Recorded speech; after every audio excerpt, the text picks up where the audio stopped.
Hello, John. Thank you for coming back to the show. Yes, and it's a nice little hiatus, of about 3 weeks or so. It was good. It was kind of a lull for certain things, but not for others.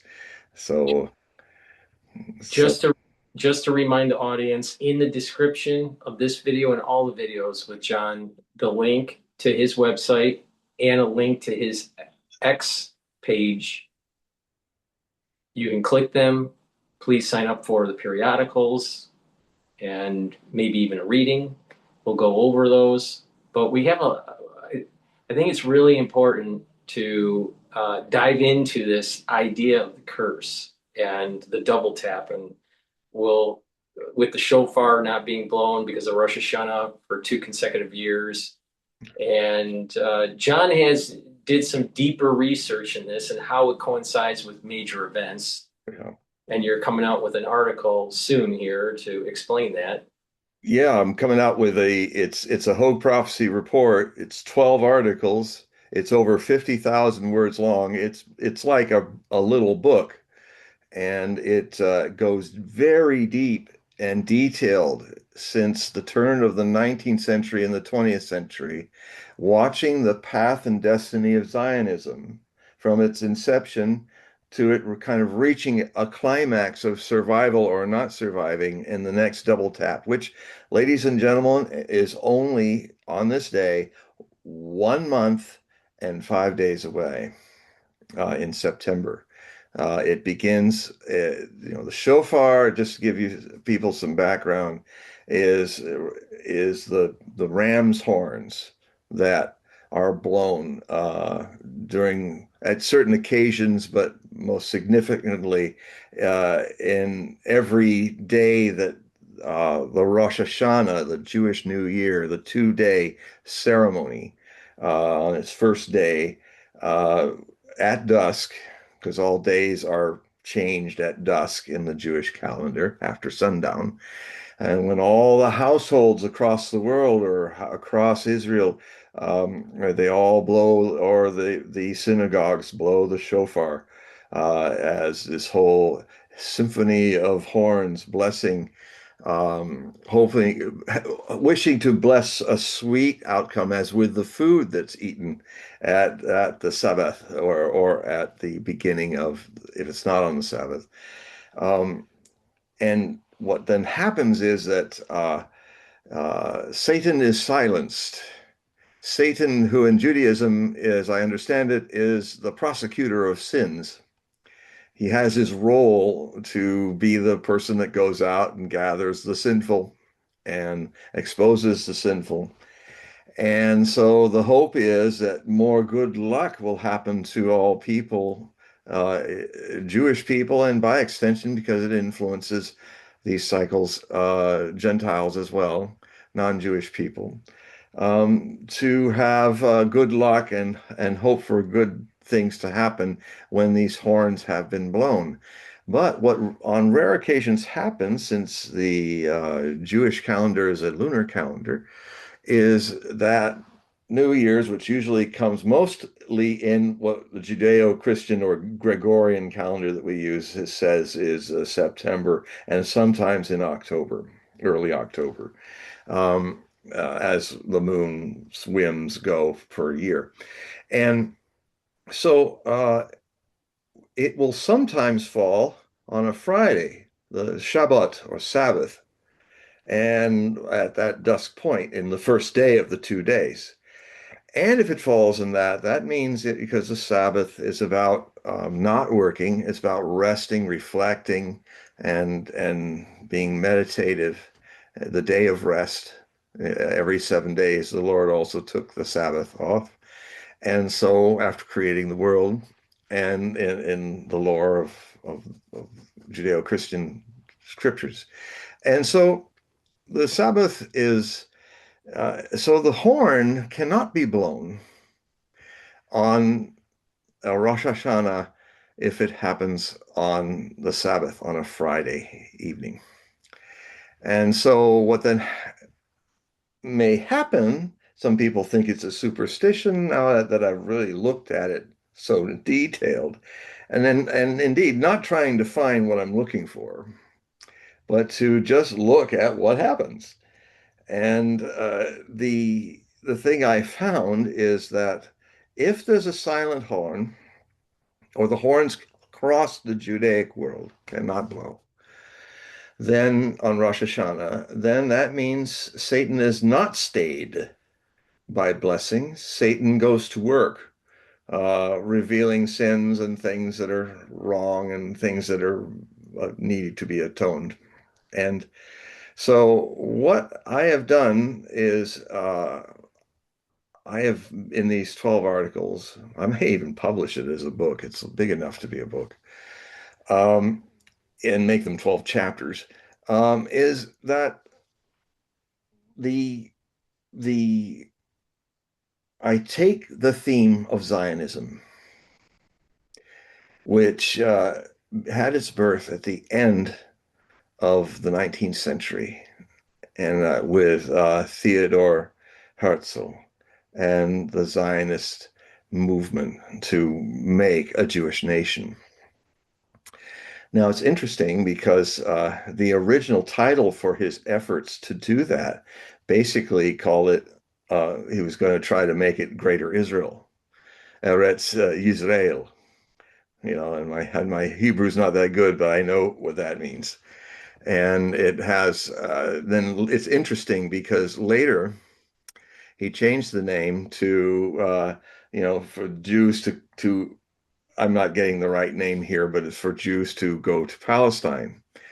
Um, I also found out in this research that Palestine is a far more ancient name for what is called the Israeli state area, that it goes all the way back to a pre-Abrahamic pagan worshiping of a certain goddess who had a goat's head on her head, but she was this goddess, and her name was Pallas. And Palestine is basically land of Pallas. Now, it's interesting to note that when the events, which the shofar are actually siding with, the events that happened with the destruction of the temple in 70 AD, the rebellion against the Romans that ended up literally fulfilling Jesus Christ's famous prophecy as his disciples were walking with him out of the temple after he caused all the controversy and overturned the tables and the money lenders and all that. And when he left, he turned, and when they said, "What an edifice that is," and he said, basically he said, "I say unto you that not one stone will be left unturned and destroyed of this temple." And yet, this temple, meaning himself, will be resurrected in 3 days. And that was, of course, the idea in Christian theology that Jesus contends that his ministry is where he is a living temple that people can work with. People don't understand why the Romans were so vigorously destroying the second temple of the Hebrews. Well, the Romans understood why, because literally the temple, when it was constructed first, the Temple of Solomon, and then constructed again in this much greater and grander Temple of Herod, which was spent 40 some years to be built, and it was only in the last 6 years of its existence that it was completed. So it only sat there for 6 years completed until the Romans took a broke it up and set fire to the limestone, and then melted all the gold that was all on the walls and all in the Holy of Holies at the center of the temple, and took all of that back to Rome with the menorahs and all that, which is in, I think, Trajan's column. You can see all the tribute and the things that happened. The um, so back in that time, um, the reason why the Romans destroyed it is that the temple literally was, and the Holy of Holies was considered where God dwelled on this world.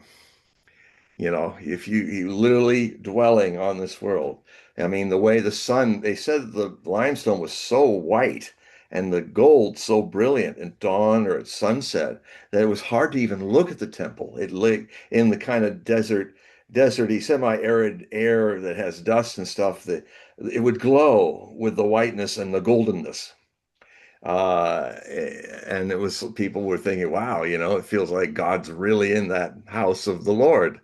And the Romans understood that and they utterly destroyed it, which was their way of basically utterly destroying Judaism. And they spent 2 years destroying it, the legions of Rome, which they'd never done before like that, except for Carthage. This was even worse than Carthage, what they did to Jerusalem.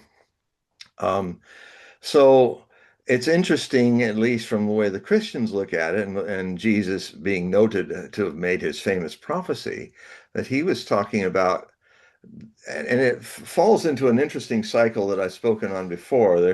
There was Saint Malachi was famous for in the 1200s of writing the papal succession unto doomsday.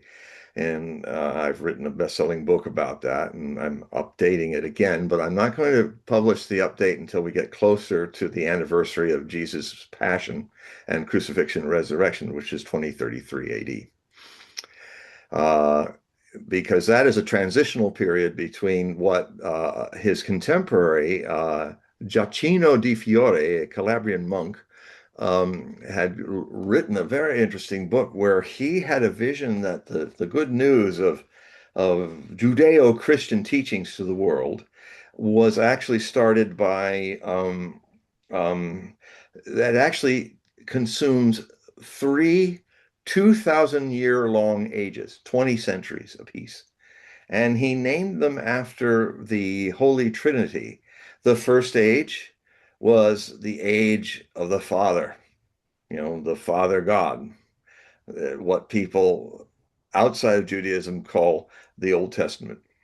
Then that age, with Jesus's crucifixion and resurrection, uh, that started a transition between the two ages. Ages don't happen just at noon or at midnight, and then you're in the new year. It's like they overlap. And there seems to be an overlap in Di Fiore's prophecy that in this case, that prophecy of Jesus, I found out, was very well known across the early Christian communities. So well known that when it looked like the Romans were advancing on Judea to fight the Hebrew rebellion, uh, by then all of the Christians that live in Jerusalem had left. Just the last holdouts were there. And most of them then went into Jordan to establish the first church at Pella. And so then what happened is the Romans destroyed Jerusalem. But before that, the idea is that Christ was in this transit. His mission had been to reveal himself as the living temple, where a temple of stone housing God was not needed anymore, that the Son inside the temple, the body of of Jesus was now the new holy temple. Now, so what then happened is that it's just like twilight. You're in between night and day at dawn, and that the light of that new idea began to grow. It took several decades until the very symbol of the first age of the Father was utterly destroyed in 70 AD.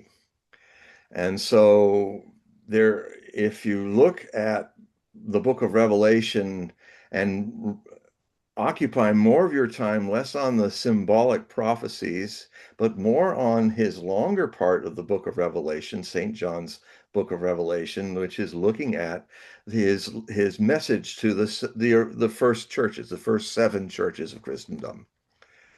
And it I feel that none of the prophecies of what you might call the Old or New Testament are really have anything to do with experiences past 70 AD. I think they were all fulfilled symbolically, kind of finishing the touches that the many people who called themselves Daniel, there's about 23 because each scripture of Daniel is different. Now, maybe that's because memory had changed it all, but there's at least 23 different kinds, styles of writing that shows that there were 23 scholars that wrote the book of Daniel. And of course, Book of Daniel has a very interesting calendrical thing it does where it looks, and people were expecting around the time of the first century AD, as we call it, that the Messiah was coming. Emmanuel was coming, and that's why it was such a hotbed during that period of time. And Jesus was even fulfilling the Ponfroms. He wasn't the only one to do that, though. That they were anybody who thought they were that Messiah had to do certain things that would give them a chance to actually be that Messiah. And Jesus was doing exactly the same thing.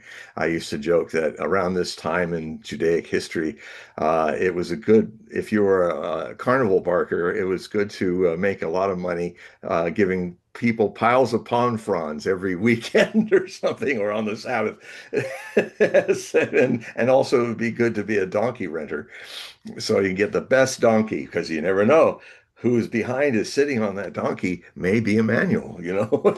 So the name of the Jewish Messiah coming back. And by the way, a Messiah it means a very similar thing that it means with Dalai Lama of the Tibetans.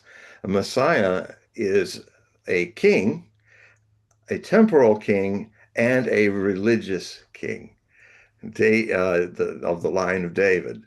And so it means they're both. And that is a similar thing with the Dalai Lama. The Dalai Lama is a political leader of the country of Tibet, but he's also the leader of, of the Tibetan spiritual leader of the Tibetan people. Similarly, a lot of people are misunderstanding in the minority Shia um, uh, grouping in Islam, which is about only 200 million people who are Shia Muslims, in a sea of a couple billion Sunni Muslims. People are getting it wrong that Ayatollah, the supreme leader, Ayatollah Khamenei, who was murdered by Israeli bombs, and with most of the family in Tehran, that started the 28 February war, ran with Israel and America. Uh, he was only the number two highest cleric in Shia, in the Shia sect. The highest is still alive. He's got to be pushing 100 now. And I have a bit of a relationship with him. Uh, he, back in the 90s, when back in the early 2000s, when Iraq was being occupied in Operation Iraqi Freedom, I used to get messages from his secretaries online thanking me for sending my HopeProphecy.com reports. Kind of, the series was called Between Iraq and a Hard Place. Um, and they would thank me, and then I realized that Ali Sistani is kind of follows a similar path that I follow. They call it in Muslim words a quietude, which means meditation. So he rarely speaks with this.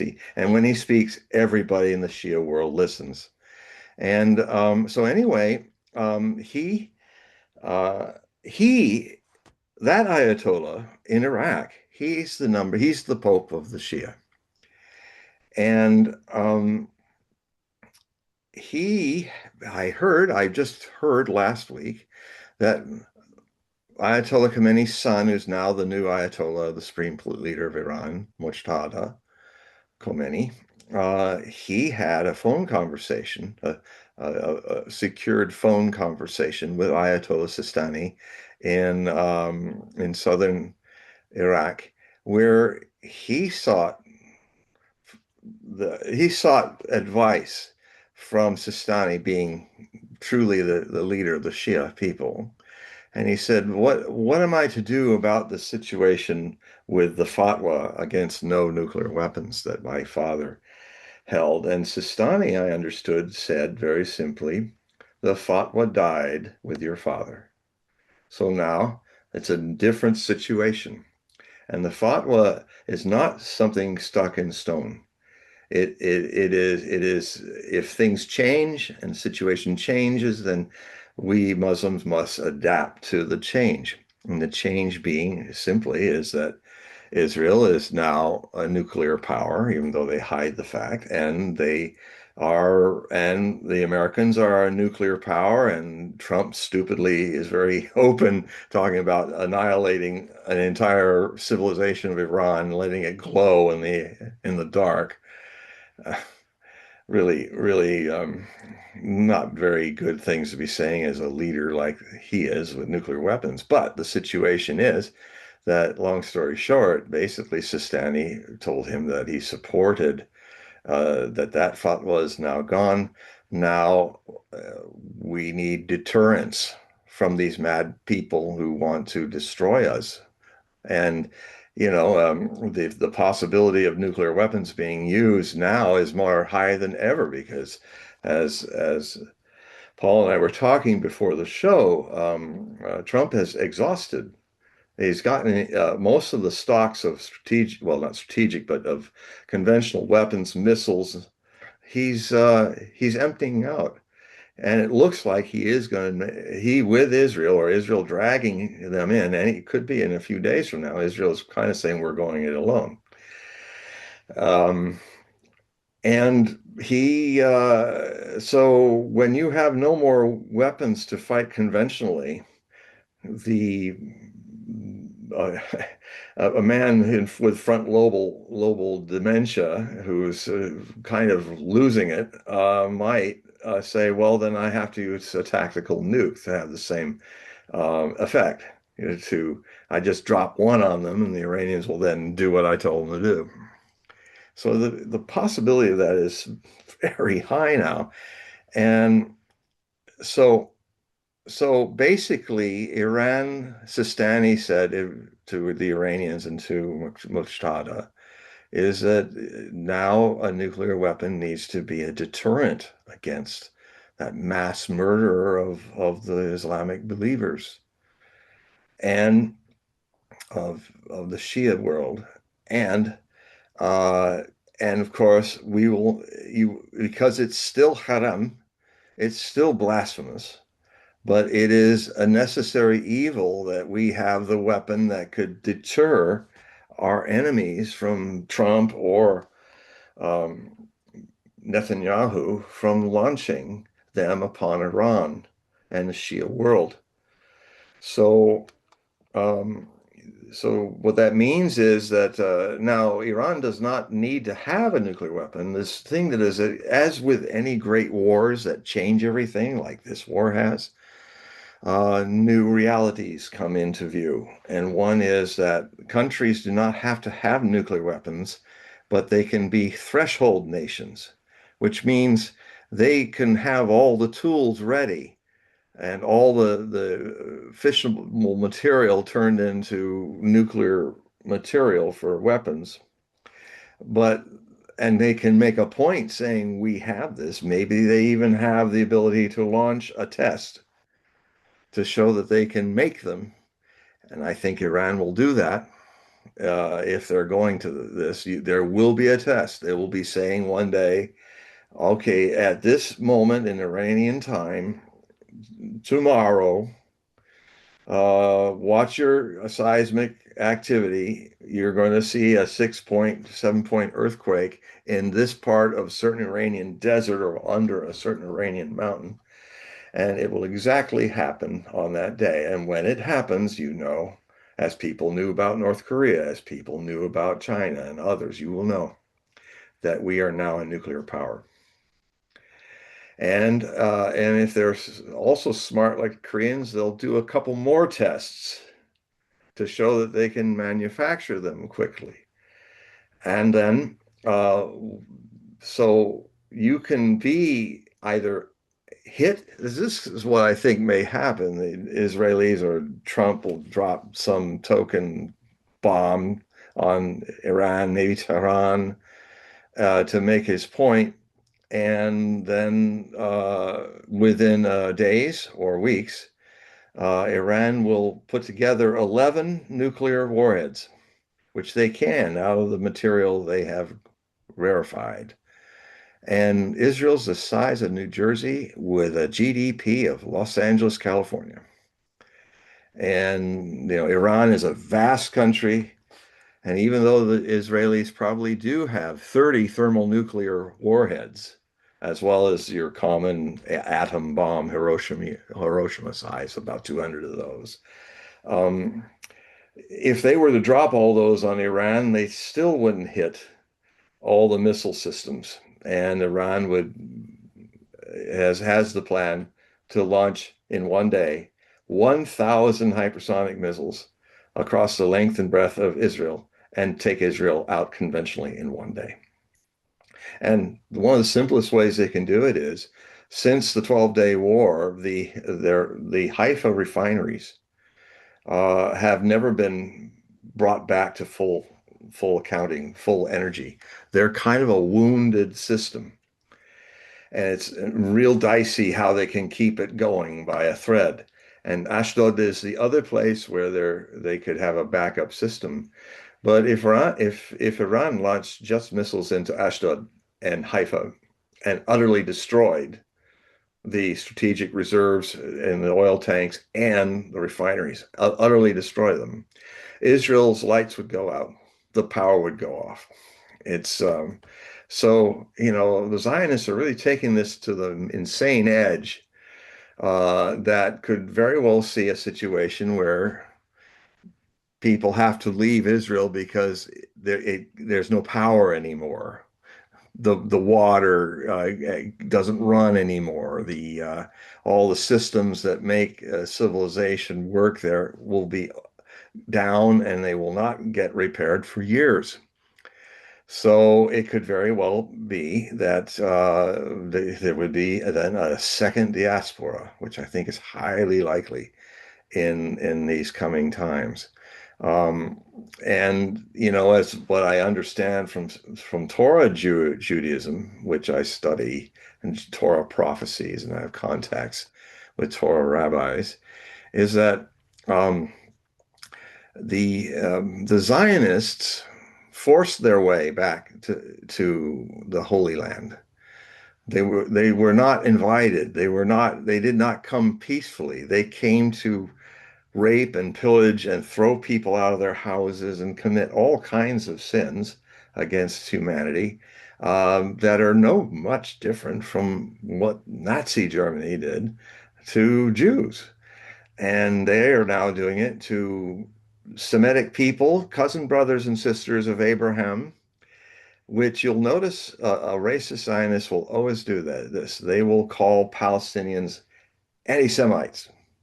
They're anti-Semites for not supporting Israel. And that is an attempt to deny the link to Abraham that they have. They are your cousin brothers and sisters, some Semites. They are Semites. So how can they be anti-Semite? But how can you pretend you're not anti-Semite by not even calling them Semites? It's just something I don't hear enough where people make throw out those things, and I say, well, then you're an anti-Semite. Killing over 1 million of these people is an act of Holocaust and anti-Semitism. So anyway, so I'm going to jump to a few of these things. So I was talking earlier about, so this next set of Hogue Prophecy reports is going to be looking at the shofar when it's been silenced, and how since the concept of Zionism was created, and in the stages in which it finally got to Israel in large numbers, and then as it advanced, many of the steps that have led it towards being more violent and racist and fascist, basically, are often following those rare events when 1 year or 24 months of 2 years, the shofars cannot be blown, and Satan then judges the sinners and prosecutes the sinners for 12 months or 24 months. And what I noticed is I had to put it's taken me so long to finish this because it's such a symphonic, complicated, amazing story with all these moving parts. I had to go back and put some things into it in the beginning where um, I said, some of you are going to ask me in your notes and your letters why I didn't talk about the Palestinian events like the March of Return. And why I talked about the second Intifada, but not the first. And I'll say, I never expected this, but they're not there. I'm only going to talk about those things that the shofars were silent of happening, those outrages when the shofar was silent, those sins. And so I'm surprised to find out these two events. The first one is when all for a year or so, Palestinians went out into the fields before the Israeli guns and snipers and would peacefully, mostly demonstrate peacefully before them, just before the firing line. And that what happened then was about 200 over the time, it was 224 men, women, and children, Palestinians who were killed by Israeli snipers, and another 9,000 plus that were wounded, and in such ways that were really meant not to kill them, but to create them as burdens for the Israeli community by crippling them, by crippling, shooting a man's knees so he couldn't walk, by making sure they shot the small of the back so that they paralyzed him or her. And so they'd be carried out and then be a burden upon their families and the state. So there was a policy of the snipers to maim in ways, and sometimes they killed straight on. But that's why there's so many thousands. So that all happened when the shofars were blown, when that happened. And so anyway, so there those are anomalies in this situation. So what I'm going to do is just walk through some of these and get to the beginning of my rough draft, well, my final draft here, and kind of look at some of these, how it happens. Okay,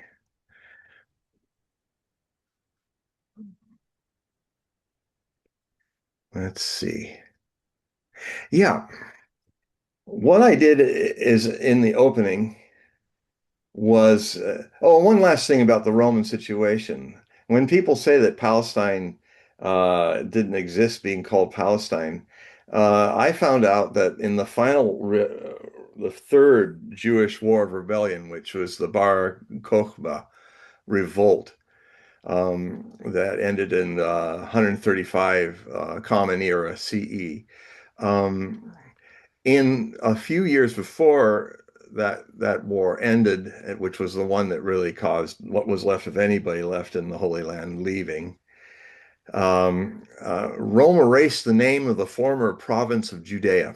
That was their last Romanization. In a drive to wipe out all remaining Judaic identity, because they'd already burned in 70 AD, they'd already burned the temple.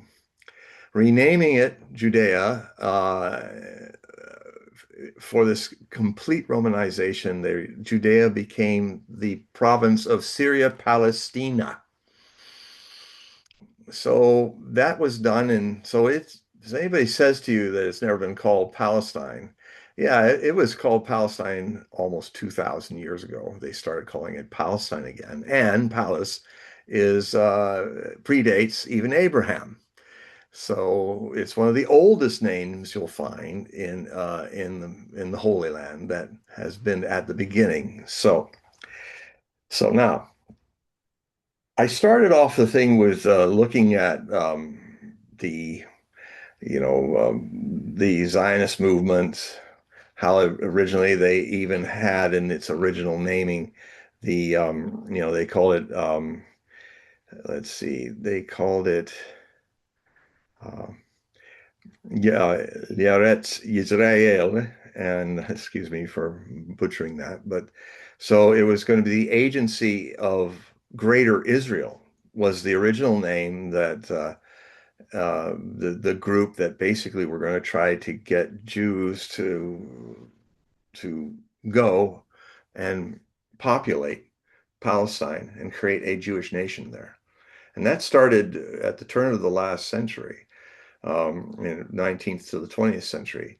And it only started to grow with more people coming, sort of like going to the Wild East rather than West Americans going to the Wild West. First when the Ottoman Empire was there, it was more difficult to allow Jewish people from Europe to come there.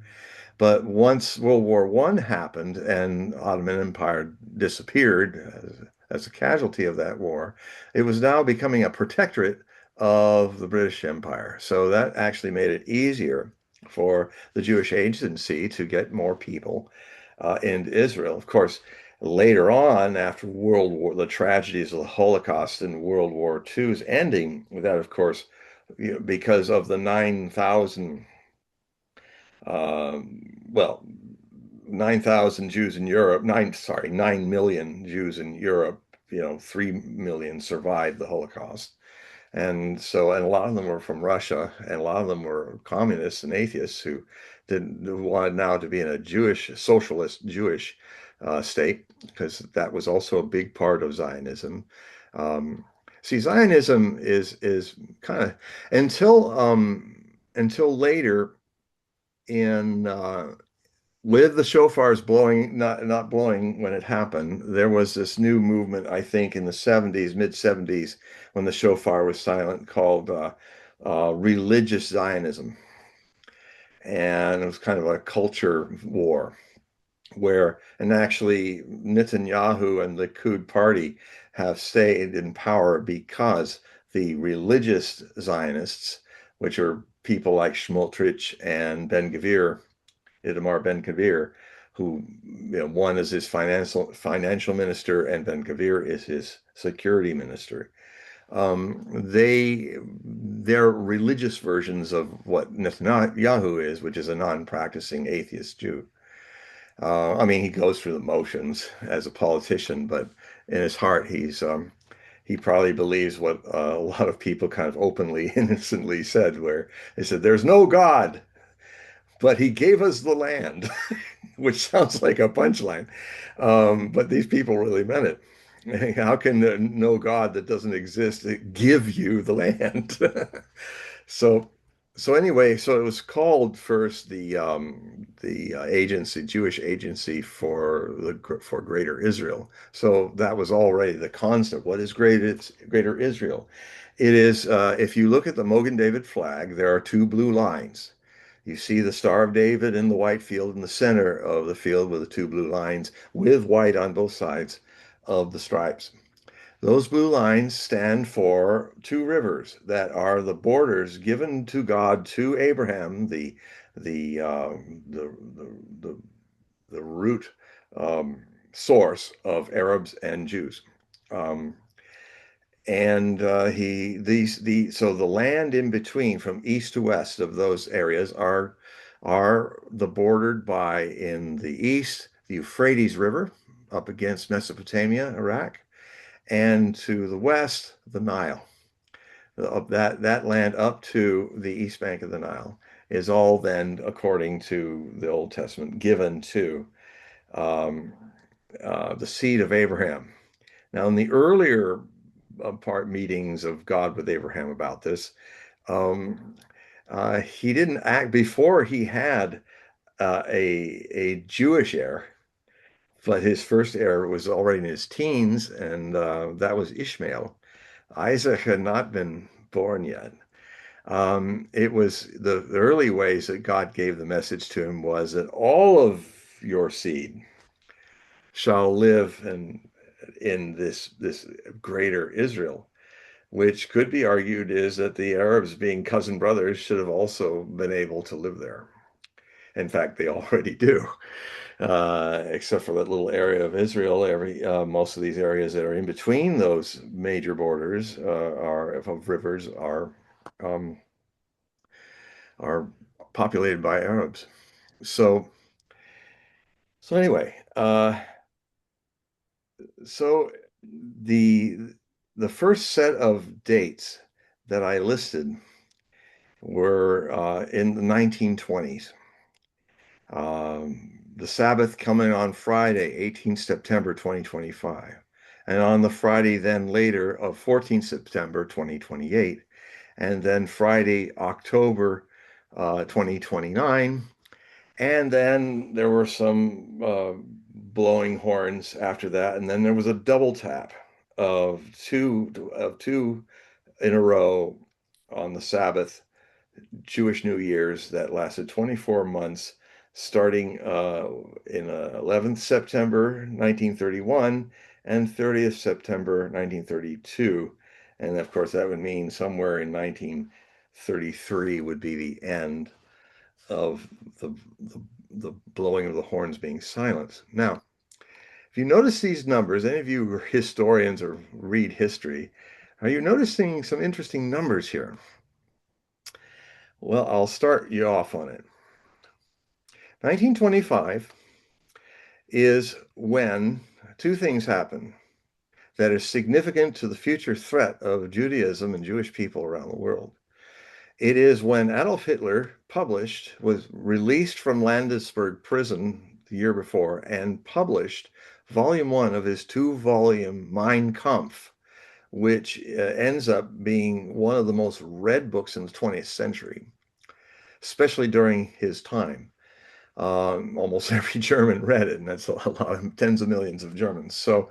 Um, in that book, he lays out his very clear. I've read it, and it's very clearly lays out quite prophetically accurate that what he was going to do, that he was going to make a greater Germany and would use military force to do it. And he would mostly, after he placated first, sat on the French and defeated them so that his back was secure, then he would launch into the east, into Eastern Europe, all the way to the Urals and expand all the way to take the Soviet Union, which he considered a Jewish conspiracy of Bolshevik Judaism. And so, as subhumans, the Russians, and he wasn't the first European leader to, even to this day, who still think Russians are dumb, subhuman people, and yet they keep every every invasion that the Western Europeans commit upon Russia since 800 since 1242 AD has utterly been destroyed by the Russians, who are far superior and seem smarter about defending their land than the idiots who invade it. So anyway, so 2025, the shofars fall silent and Hitler is able to publish his book, which will eventually lay out his whole concept of Jews being. In fact, there's in one part where he talks about it would have been better if, rather than the hundreds of thousands of Germans that were gassed, he was gassed, by the way, at the end of the war. He was blinded for a while from it at the end of the war. And so he said it would have been better if we gassed the Jews. And so he was already commenting on that future nightmare that would happen in the Holocaust with gas chambers.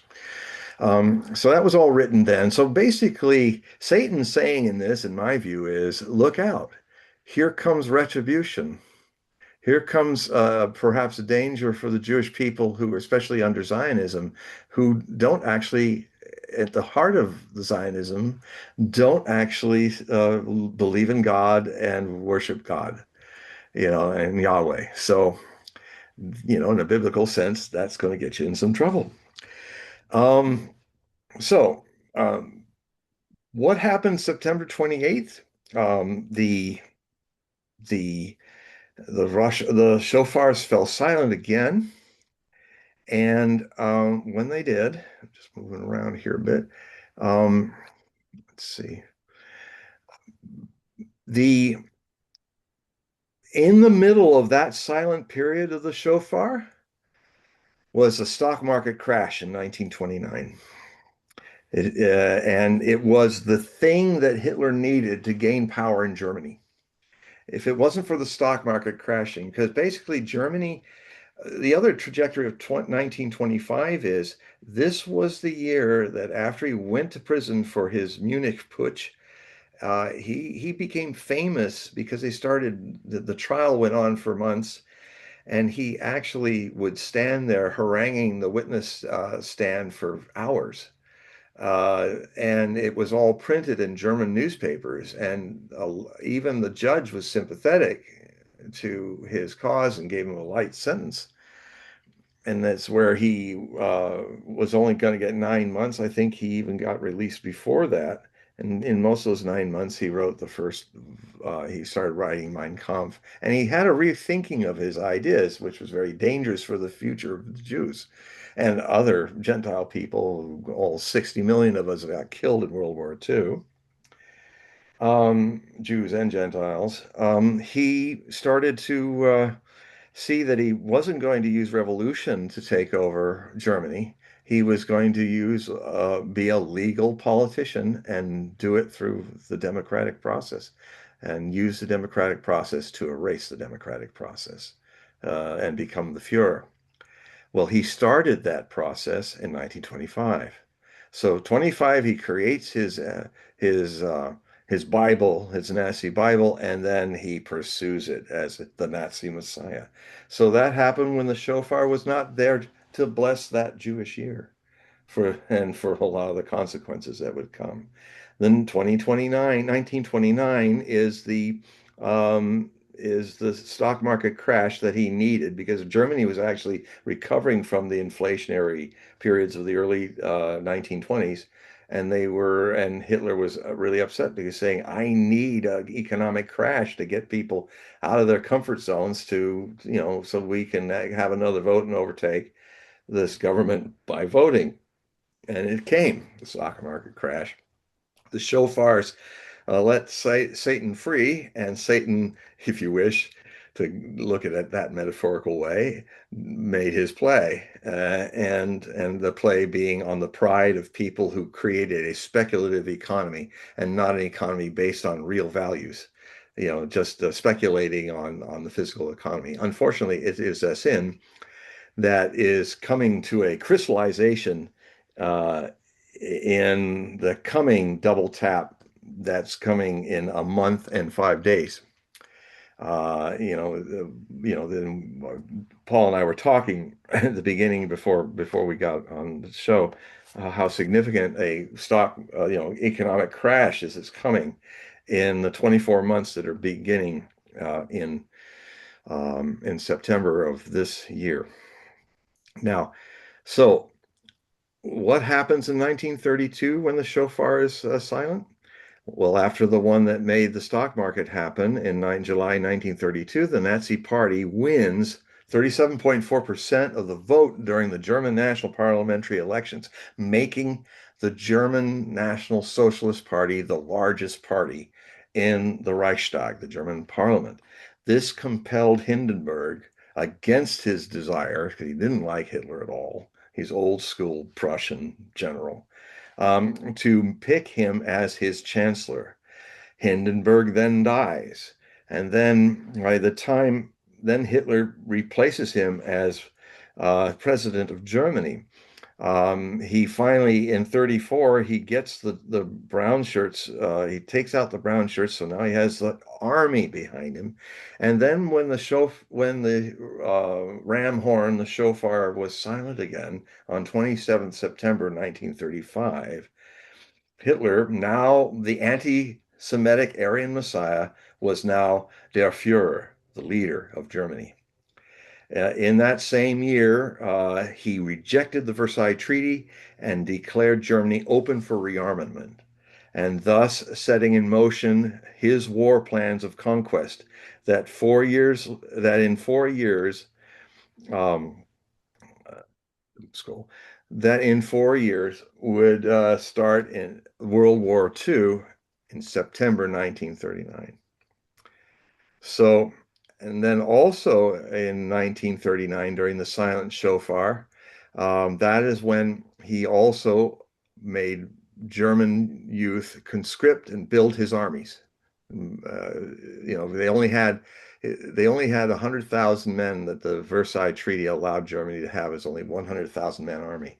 After in 1935, when he dumped the Versailles Treaty, he started national subscription draft and rearmament in preparation for his war of conquest.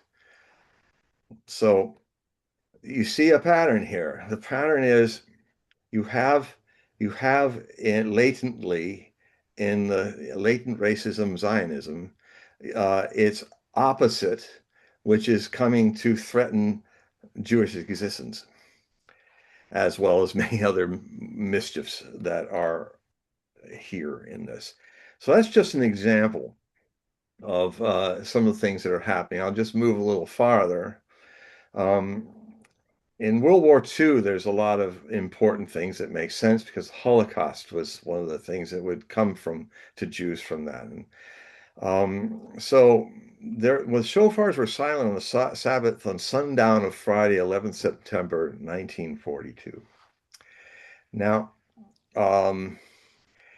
the what's significant in that is that in the shofars that happened before, in the last wave before this one I'm looking at, is where Hitler couldn't lose. The Japanese couldn't lose.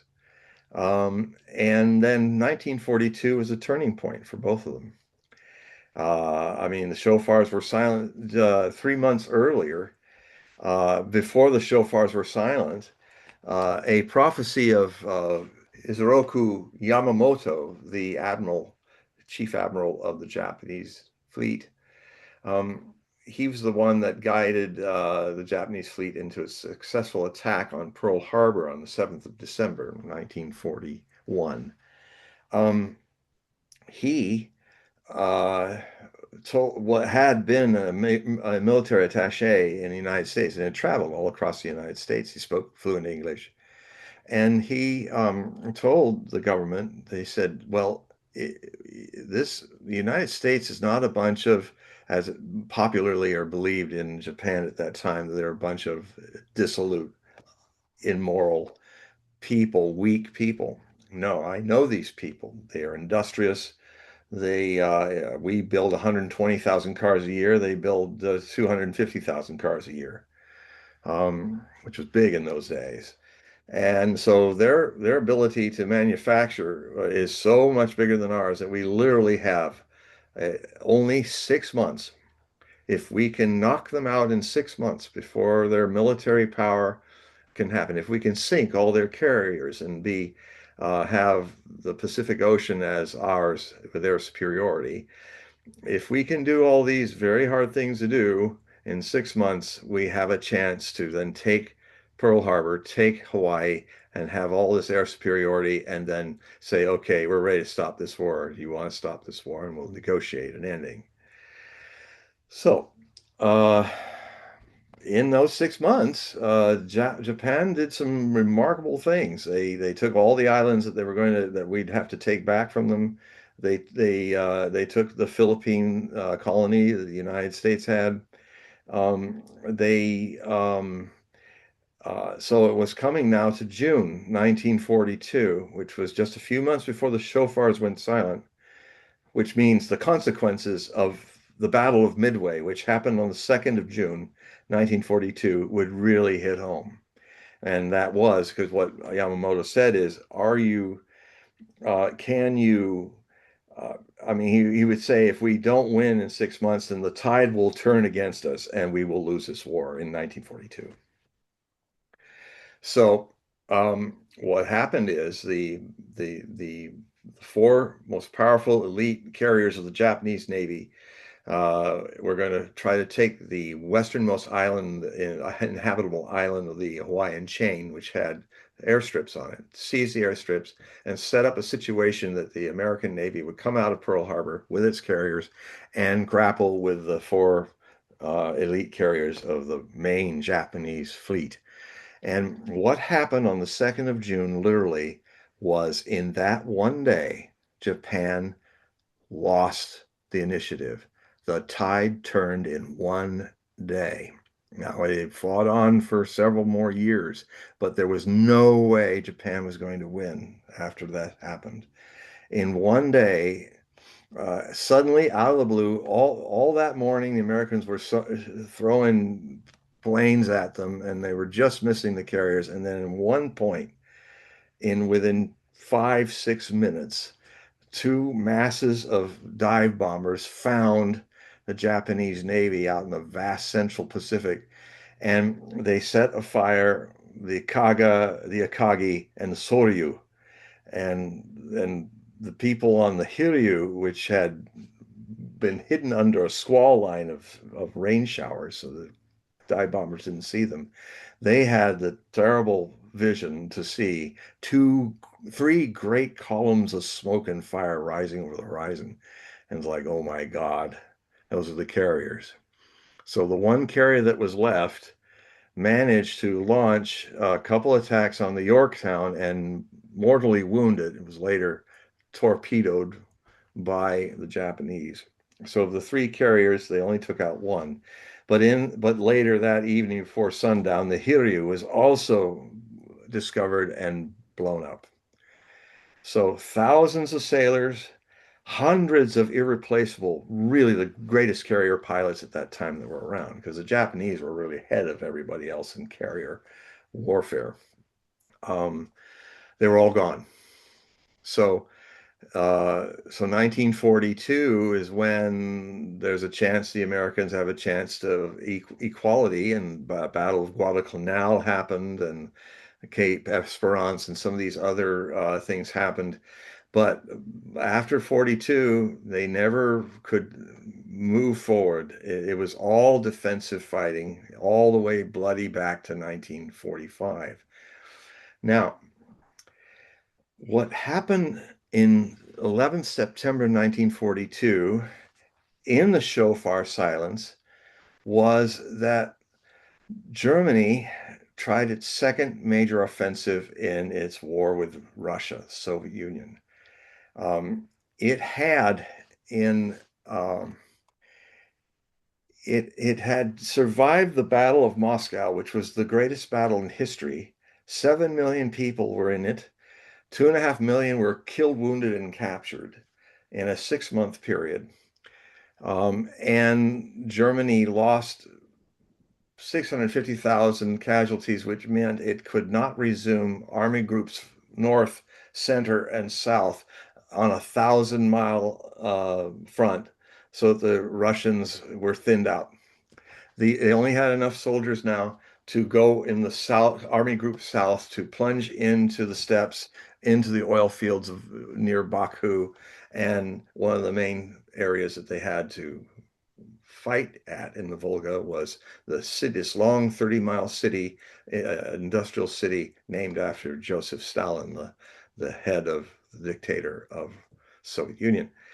And so on, so the Soviet, it's there was I'll just read it for you. It said the shofars fell silent on the Sabbath sundown on Friday, 11th September 1942. Just as Japan 3 months earlier had seen the tide turn permanently in America's failure. In late August, the German Sixth Army had penetrated the outskirts of the ruined and flaming city of Stalingrad. A week prior to this, the German Luftwaffe, under Hitler's orders, bombed the city named after Stalin in what was the greatest bombing attack in the Eastern Front, destroying 90% of the city's buildings and killing 40,000 civilians because Stalin ordered them not to leave the city. The blunder of bombing Stalingrad meant the Sixth Army was advancing into a chaos of ruins and streets blockaded by falling rubble, falling buildings, granting great advantages to the Soviet 67th Army that was ordered to defend Stalingrad. It's like what happened earlier in Rostov when the Germans did not bomb Rostov, and they took it in 3 days. It's a real big mistake people make. If you turn a city into ruins, it's a perfect battle. It's a fort. The chaos of the ruins makes it a great fortress. So anyway, so the 67th Army was amassed inside Stalingrad and put under command of Lieutenant General Vasily Chuikov on Friday, where the shofars went silent on 11th September 1942. And that on that day was just when the German Sixth Army began entering the smoldering Stalingrad suburbs of wooden the wooden houses they expected to see were now burned a week earlier by the German bombing, and now they were literally walking through the macabre scene of a forest of lonely chimney trees, all left standing. And when they finally got into the stone and brick mortar part of the city, they ended up in a 30-mile battle, bogged down in Stalingrad along the Volga. And basically, most of the 300,000 German soldiers engaged, starting on that day, would never come home, never come out of there. No shofar horns of blessing on that Sabbath eve on 11th September 1942, but a thunderous roar of guns and death from the Japanese for the Japanese and Germans.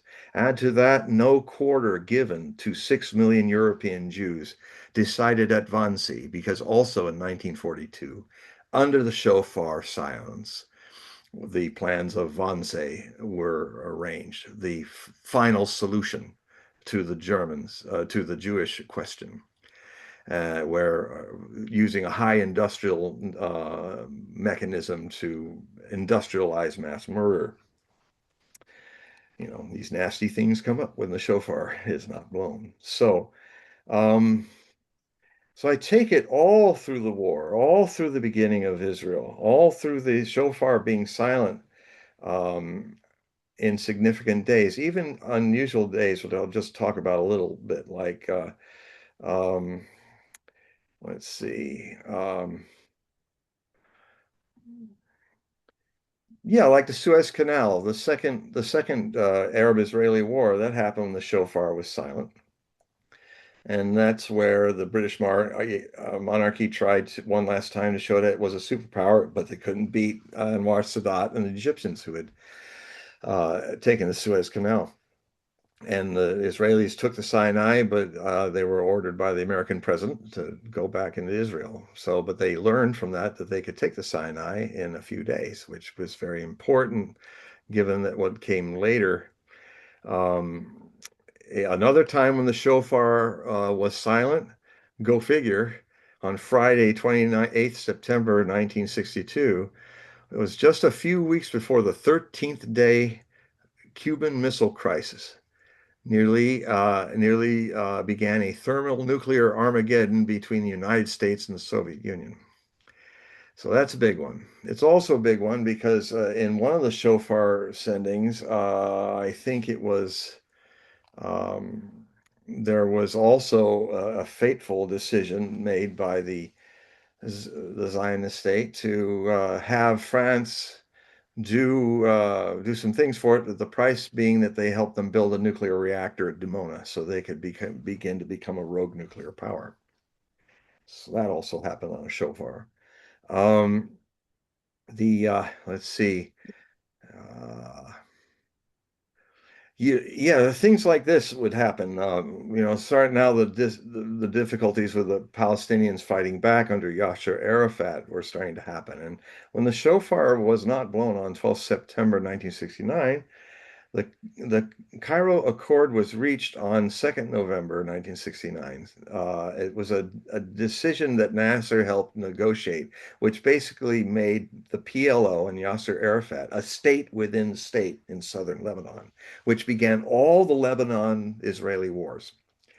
So that's another thing. Um, I'm going to jump. The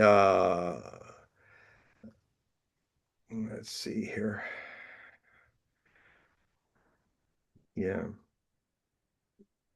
Yeah, the PLO abducting um, Jewish wrestlers in the Munich Olympics.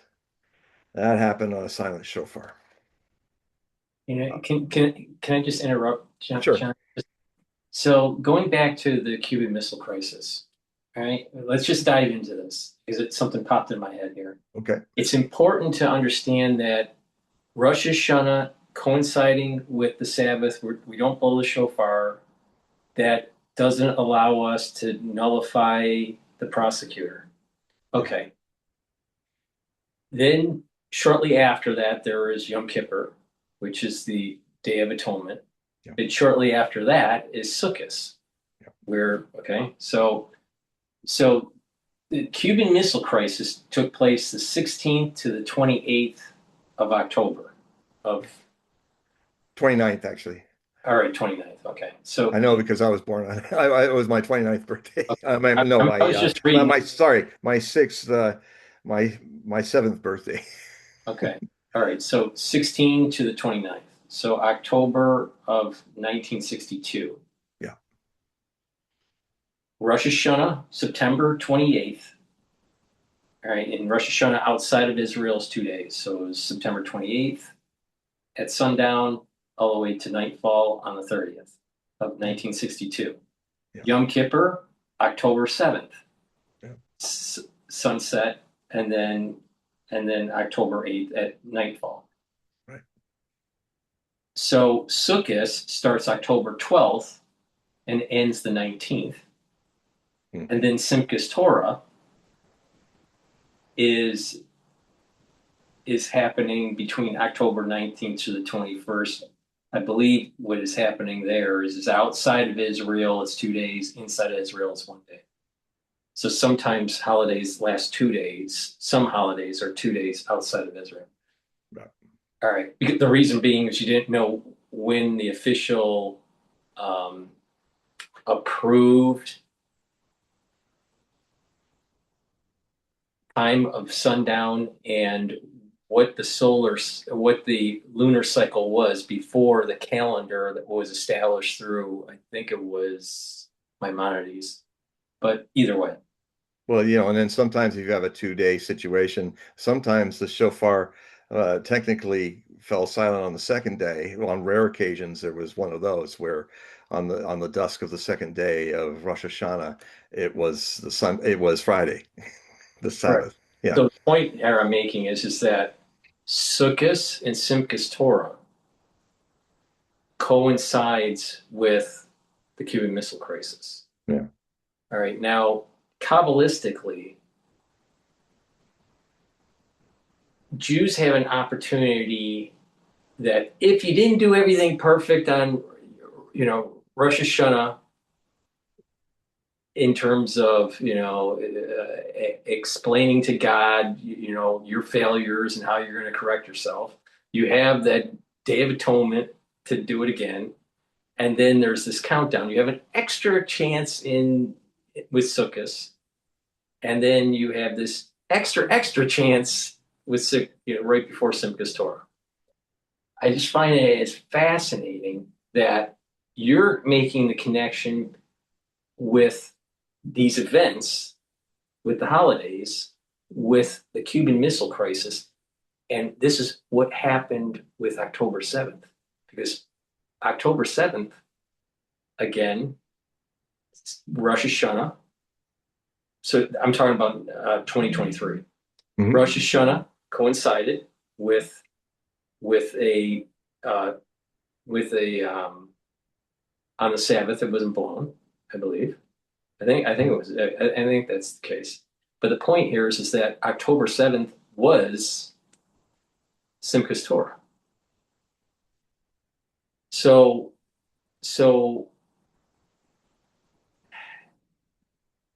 I think you are hitting right on the target and making a connection between Kennedy's administration, nuclear weapons, Yeah.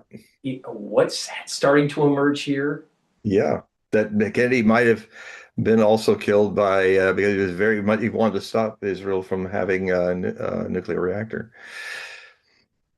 So okay, I just wanted to bring that up. That for the audience. It's important to understand that there are these other holidays that rapidly happen right after Yes. Rosh Hashanah that can accelerate these kinds of events? Yeah. Well, and also the when a very interesting thing about the shofar that went silent in 1972, for that entire year, Anwar Sadat, who had taken at the end of the previous shofar, it ended a few days before it ended. Nasser had a heart attack, the Egyptian president. So he was taken out. But what happened was it brought the successful president of Egypt that followed him, Anwar Sadat, who then, during the shofar silences of 1972, during that whole time after 8th September 1972, for a whole 12 months, he started preparing a surprise attack that would completely surprise the Bar-Lev line, which the Israelis were now on since 1967, and the War of Attrition, which also played in the shofars. Its climatic year was 1969 of the 3.5 years that, basically the airspace over Sinai Desert, which was now occupied by Israel, was seeing constant air raids and air combat between the Israelis and the Egyptians. And then the Egyptians were building this whole net of missile umbrella so that they could invade into the area, and the Jewish divisions would then be exposed without air superiority because if they went under the SAM missiles that the Soviets were giving the Egyptians, it would be very difficult. So, the Yom Kippur War. So I did get a little into the other celebrations talking about what happened then. So it's like, okay, by the way, it was Friday on the Sabbath on Rosh Hashanah, 8 September 1972, when no shofars would be blown in blessing for the birth of the Jewish New Year. Satan, the prosecutor, would have his way judging Israel for the next 12 months. Over the Jewish calendrical year, President Nasser's successor, Anwar Sadat, successfully kept secret his preparations of Egyptian armed forces while under the Jewish year of shofar silences. They were ready to spring their massive attack up and down their side of the Suez Canal not long after the shofar silence had ended on Wednesday, 26 September 1973. The Israeli forces in their forts were celebrating Rosh Hashanah before that, and were next preparing to celebrate Yom Kippur, the Day of Atonement, or the first 2 days of it. And so the holiest holiday of the Jewish year, steeling themselves to observe a 25-hour fast with extended prayers. On Yom Kippur, Saturday, 6 October 1973, on the first day of the Atonement fast, at 2 p.m., an Egyptian artillery barrage from one end of the other of the west bank of the Suez Canal roared into action with over 200 Egyptian fighter bombers pummeling the Israeli forts, catching Israeli defense forces completely by surprise. Next came columns of Egyptian soldiers crossing the canal on quickly constructed float bridges, while on the Israeli side, Egyptian teams with hoses were already busy pumping floods of Suez Canal water to spray away the steep Israeli defensive sand berms to let heavy tanks and personnel carriers break out of the barriers, spreading out into battle formations heading east. Sadat's surprise attack from Egypt was synchronized down to the same 2 p.m. hour, the moment that hundreds of Syrian tanks amassed and to take back the Golan Heights roared into action. The Israelis eventually won Yom Kippur War, 6/25 October 1973, the fourth Arab-Israeli war since 1948. But in its early stages, it became the closest Israel had come to losing a war. And it was also the closest any Israeli prime minister had come, then being Golda Meir, to order up a nuclear weapon strike to obliterate the advancing Egyptian Third Army. she openly talked about that. Yeah, she was asked, yeah, yes, we were going to use them. We were going to use one. They had the jets ready. They had them all loaded up because they wanted to take out the Third Army of Egypt, which was making a lot of advances, overwhelming Sharon's panzers and stuff. So it was so that's so I Do so you this is think, just scraping the surface of this. There's so much more going on here.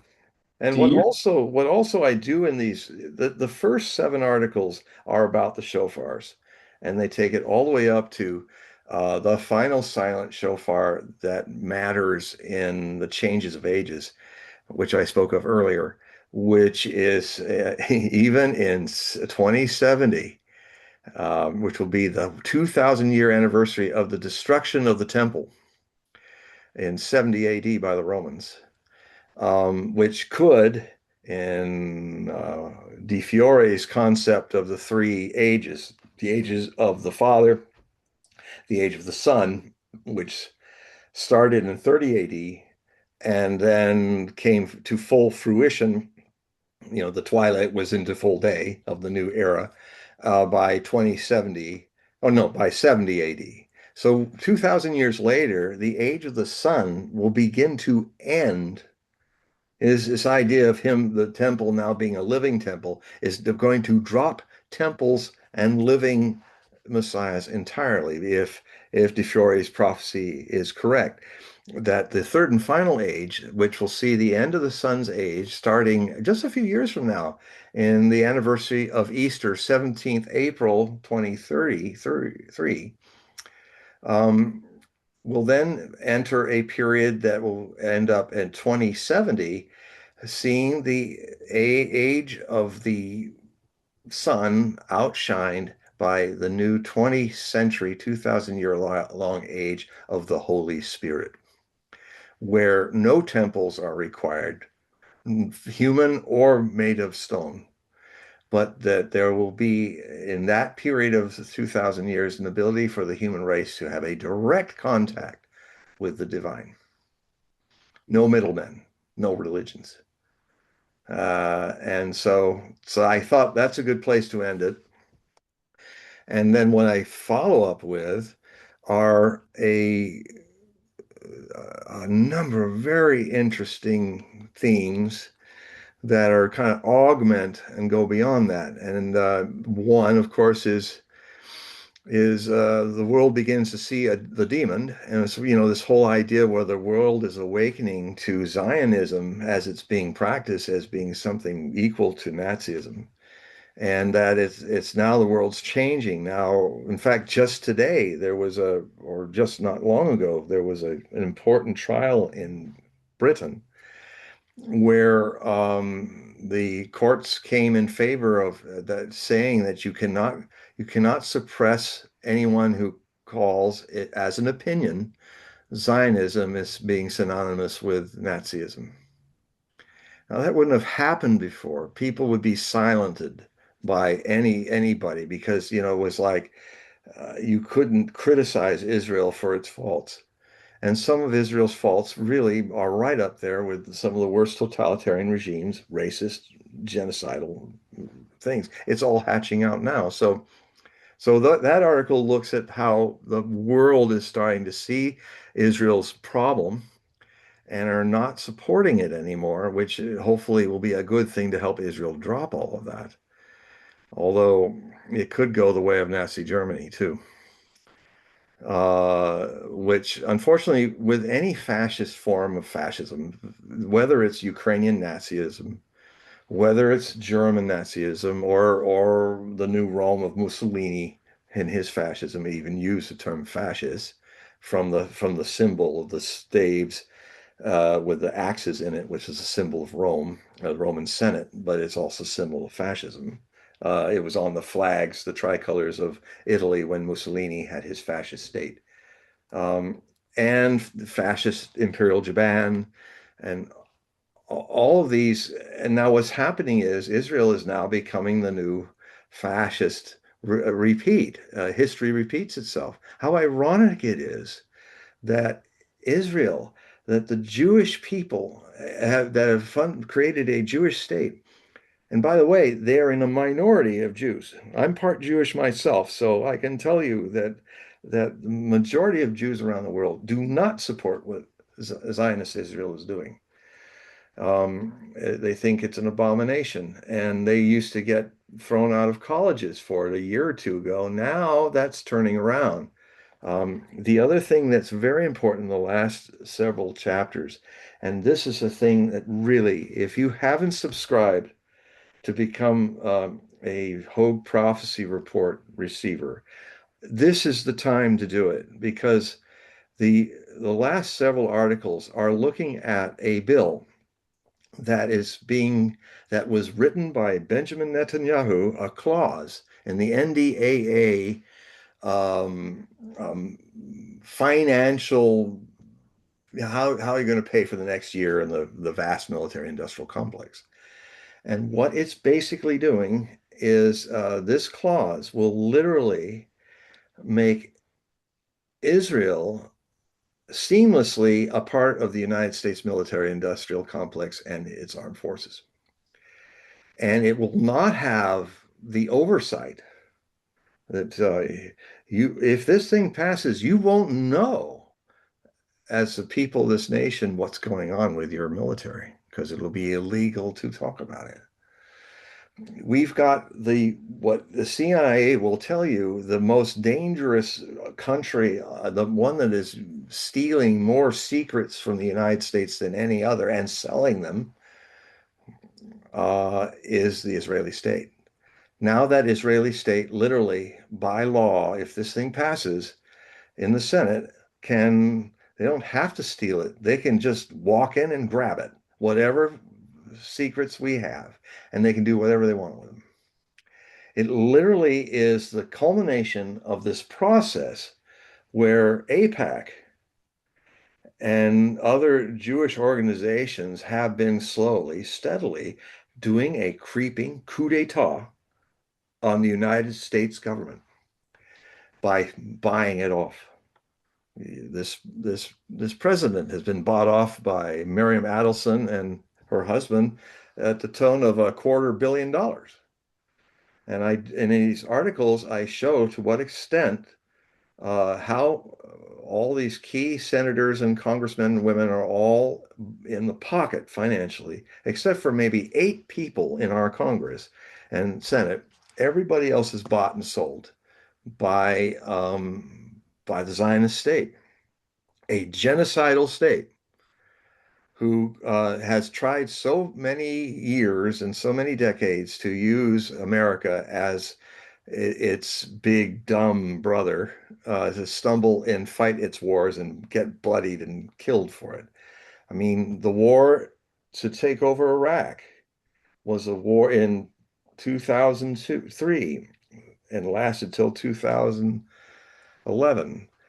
That was to destroy Iraq for Israel. I write about it in these articles. Ariel Sharon was the main man back then that was persuading George W. Bush to basically have thousands of Americans be killed and tens of thousands crippled to fight a war Israel couldn't fight.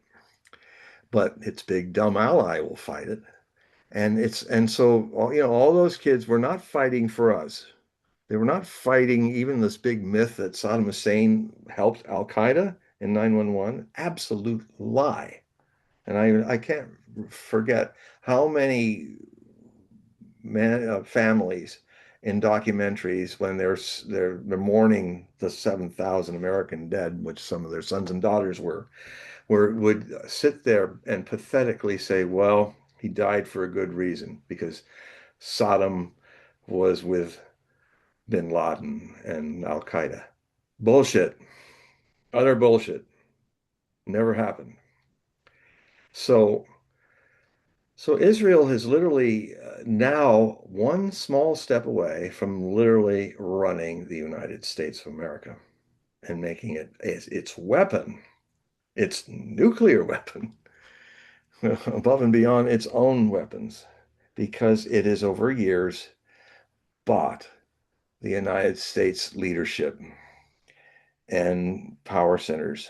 And and if this thing is passed, that's why it's good to read this. You'll hear about the bill. The bill, I'm telling all of my readers to write their or call in their senators and congressmen and women and prevent this thing from happening. Because let's see. So I'm gonna. There was what I have is three conversations, and they all have a very interesting, thorough way in three articles. It's transcripts of three conversations. The first was with Larry Wilkerson and who was he with? Larry. Uh, just a second here. And Glenn Deason, really good sources of mine from the alternative media. They kind of put a broader brush overview on what it would give Israel. And then I jump into and introduce another set in two parts, which is a must person to follow, one of the greatest journalists of his younger generation, Max Blumenthal. And go check him out. Go check out his website, his which is the Gray Zone, GRAYZONE. He and his wife also, Anya Parampil's also a great journalist, and um, they are must people listen to. He's a Gen Zer, I think. And anyway, so so I have that in two parts because I also look at the other thing that's not talked about much, and that is that there are a lot of people in the Knesset that if they don't get what they want from America playing along, that if they go down, they're going to nuke us. They're going to nuke Russia. They're going to nuke China. They're going to nuke Europe. And they have the means. So, in the first part of the 12th and final article, I show how the Jericho 2 missiles and some of the smaller ones actually have the reach to reach the eastern seaboard of the United States and Washington, as well as targets in Europe, all across China, and targets in southern Russia. And I remember this parliamentarian was just raving crazy. He was saying, oh, you Russians, you're not going to help us? Well, we can nuke you too. And I mean, these are the MPs in the Knesset who are Zionists. And so, the whole Samson option is not just pulling down the region, but it's also got a reach. If they go down, they may just bomb even the hand that fed them. So, so anyway, the act is called the United States Israel Futures Act. Remember that.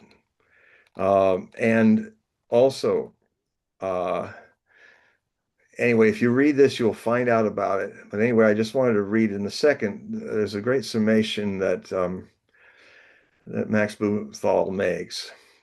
And I'll read it to you. Um, so, so, okay, let me find a good spot to launch. Okay. Yeah, here it is. This is Dennis Kucinich. He used to be he used to be the congressman from Ohio.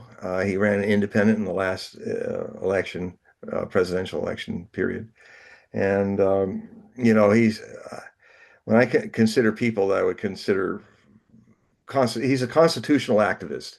He knows the Constitution like every one of us should know it as well as he does, because literally I think the argument is right to say if you don't know your constitutional rights and responsibilities as a citizen, does that really make you a full-blown citizen of the United States? I don't think so, because what you have now is that I mean, the people have to be literate in their own rights. Otherwise, you'll be run roughshod, even by a foreign nation. I mean, when I grew up in a more politically literate period of time in the 50s and the 60s and 70s, and if Israel tried to pull this thing off back then, they would be sat down. Like, what are you talking about? You're a foreign nation. We we invoke the congressmen invoke an oath to defend this nation from both enemies, foreign and domestic. Well, somebody who wants to take over your country and run it like a parasite in your brain, and run your body and make you think and do things that are not in your good interests and your best interests. Um, this is about to happen. They may not. It got passed in the Congress, the House of Representatives, and now it's been thrown back to the Senate. It's possible, as Kucinich muses, that a lot of times something as volatile as this is probably not going to be really voted on until after the midterm elections, when they kind of know what the nature of Congress is going to be. So, so it's possible it'll be delayed, or they'll sneak it through before the elections. But it's back at the Senate now.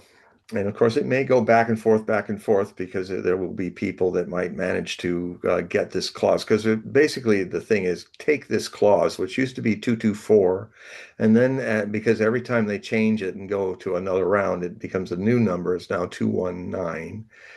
And I think now it's it's a four-digit number for the same thing. This is all bureaucratic stuff, but so I'm going to read a passage from this towards the end. Um, I'll start with Max Blumenthal. And so Israel is one of the most repressive countries on the planet. He's a Jew, by the way, if some of you don't notice. It presides over a population of occupied people who comprise a majority between the river and the sea. That means there are more Palestinians living there than Jews. And it is testing its weapons on the population and then exporting them, declaring them field tested. That includes its surveillance technical stuff. Israel's Unit 8200 has strongly infiltrated Silicon Valley with hundreds and hundreds of Unit 8200 veterans. It's even infiltrated U.S. media through the figure of Barak Ravit of Axios. The infiltration is so deep, but would set um, this would take Israeli penetration to a whole new standard. And the question is, under an administration like that of Trump's administration, which is targeting the left and its political enemies with unprecedented persecution, would this allow the U.S. government to use that Israel surveillance tech, death tech, against domestic political perceived enemies? Dennis Kucinich says, I think it opens up the door for all that, because we're not just integrating offensive capacities here, but we're importing values. And when you look at the fact that some of the ICE authorities were trained by the IDF, the Israeli Defense Forces, and actually, there's been local police who have gone to Israel for that training. And if we start to merge these technologies, let's take, for example, drones, okay? The drones could become involved in domestic policy, armed drones. We already see ICE becoming as murderous a force on American streets, and I would say, yeah, ICE behaves with the people they're running after like Israeli police hunt and kill Palestinians. And Kucinich then adds, and if you start to move towards drone policing, because the drones are ubiquitous in Gaza and the West Bank, and they're becoming so in Lebanon, who says that with these are our partner, if these are our partners, that won't happen here? Yes, it's going to happen here. We lose control over some basic principles and basic and constitutional rights. And constitutional principles here, Max, are not just the individual articles that we know about, but there's some specific about the role of a commander-in-chief being able to have jurisdiction over the armed forces in times of war.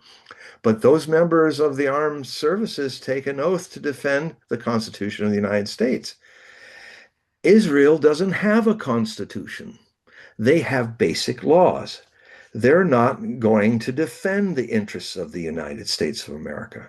This is really an effort to smuggle in interests that would usurp the American way of life. I mean, we have our problems here for sure, and I don't like our policies in the Middle East. I've spent a career in Congress challenging them almost on a daily basis. However, this proposal in Section 219, the clause that Netanyahu wants in it, puts the U.S. and Israel government together in a common offensive effort. It promotes weapons endurance, intelligence depth, increased AI target capacity. The U.S. provides cover for Israel and what they do. There's diplomatic deterrence there. And the U.S., you use the word earlier, entangled with Israeli policy. Their enemies become our enemies, even more so, and America becomes more of a target. Yeah, we become targets of Israel's enemies too. There is nothing about this that is right. I don't know if you remember. I mean, when I was growing up, and you were a little bit younger, I was talking to Max, I was looking at a comic book, and the comic book had a cartoon that said, "Find 10 things wrong in this picture." You could find 100 things, 1,000 things wrong with this picture, this 219, section 219. Max Blumenthal now speaks. Yeah, well, one other thing would be usurping congressional authority on war powers. Dennis Kucinich says, totally. Because right now, the Congress, by focusing on war powers, the War Powers Act alone has not been successful. Let's face it, you want to stop a war, cut off funding, period. That's that's the way you stop wars. The Supreme Court. Now I'm going to go to uh, Max will then say, he says. So he says, uh, if Israel, this is Dennis Kucinich, if Israel is inside the government and Israel becomes a partner in the United States Department of War now, we will never see the end of war, and Congress will not even have the ability to be able to retrieve the policies because they will have once this passes, the idea of oversight becomes archaic because everything's about to be opaque. Okay? DARPA, opaque, right? Cyber warfare, opaque. Intelligence, opaque. Strategic development, opaque. So this is a strategic entrapment more than anything. And I just come to the end of it, where Max says, let's see, hold on.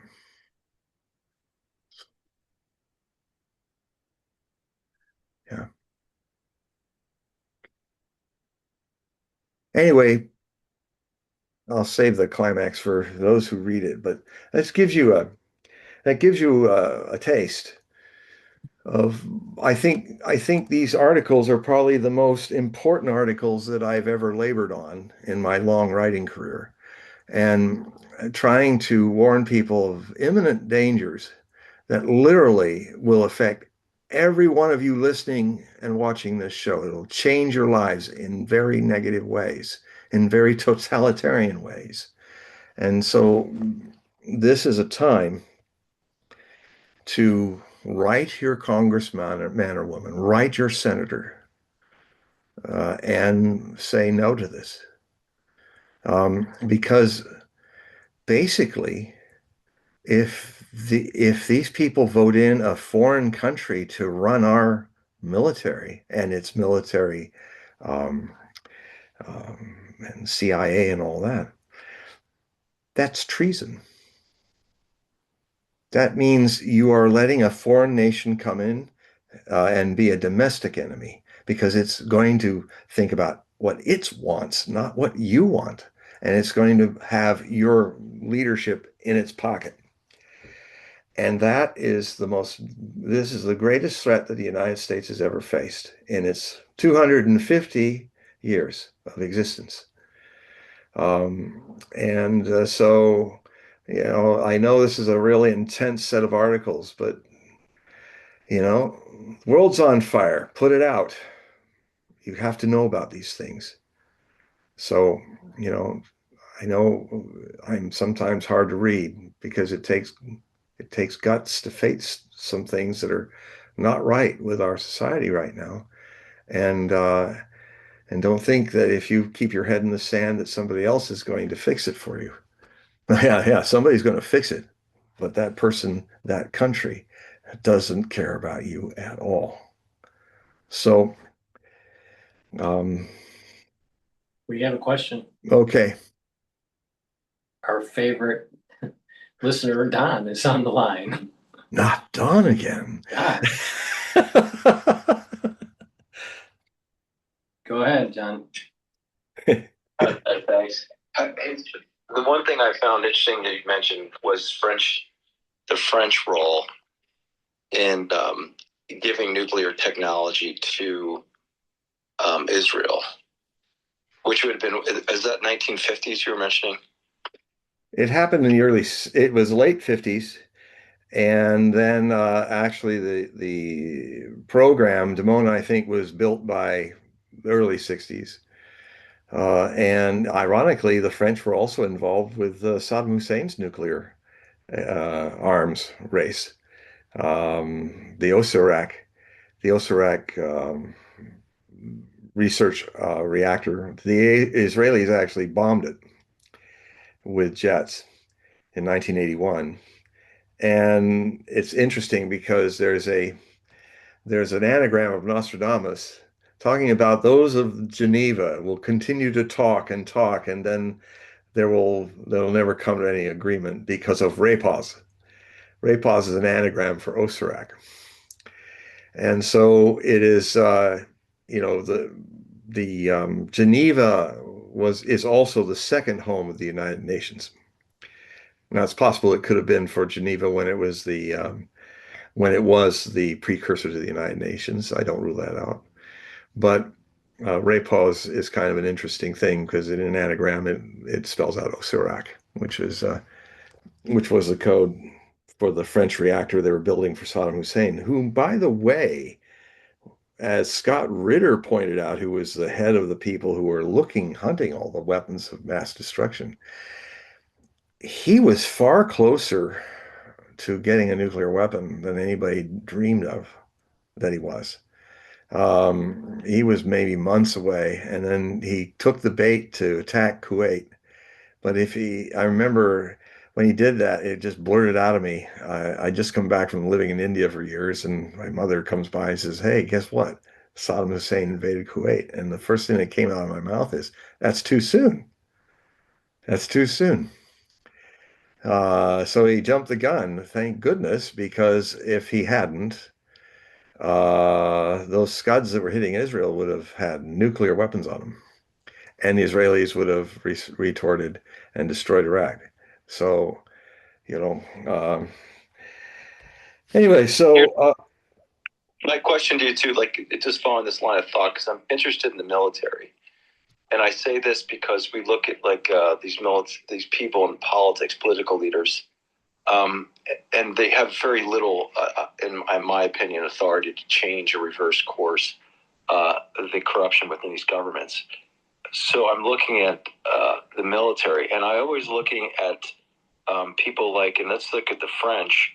You would have had de Gaulle, who was a military, who was a recognized military leader that was revered by the public.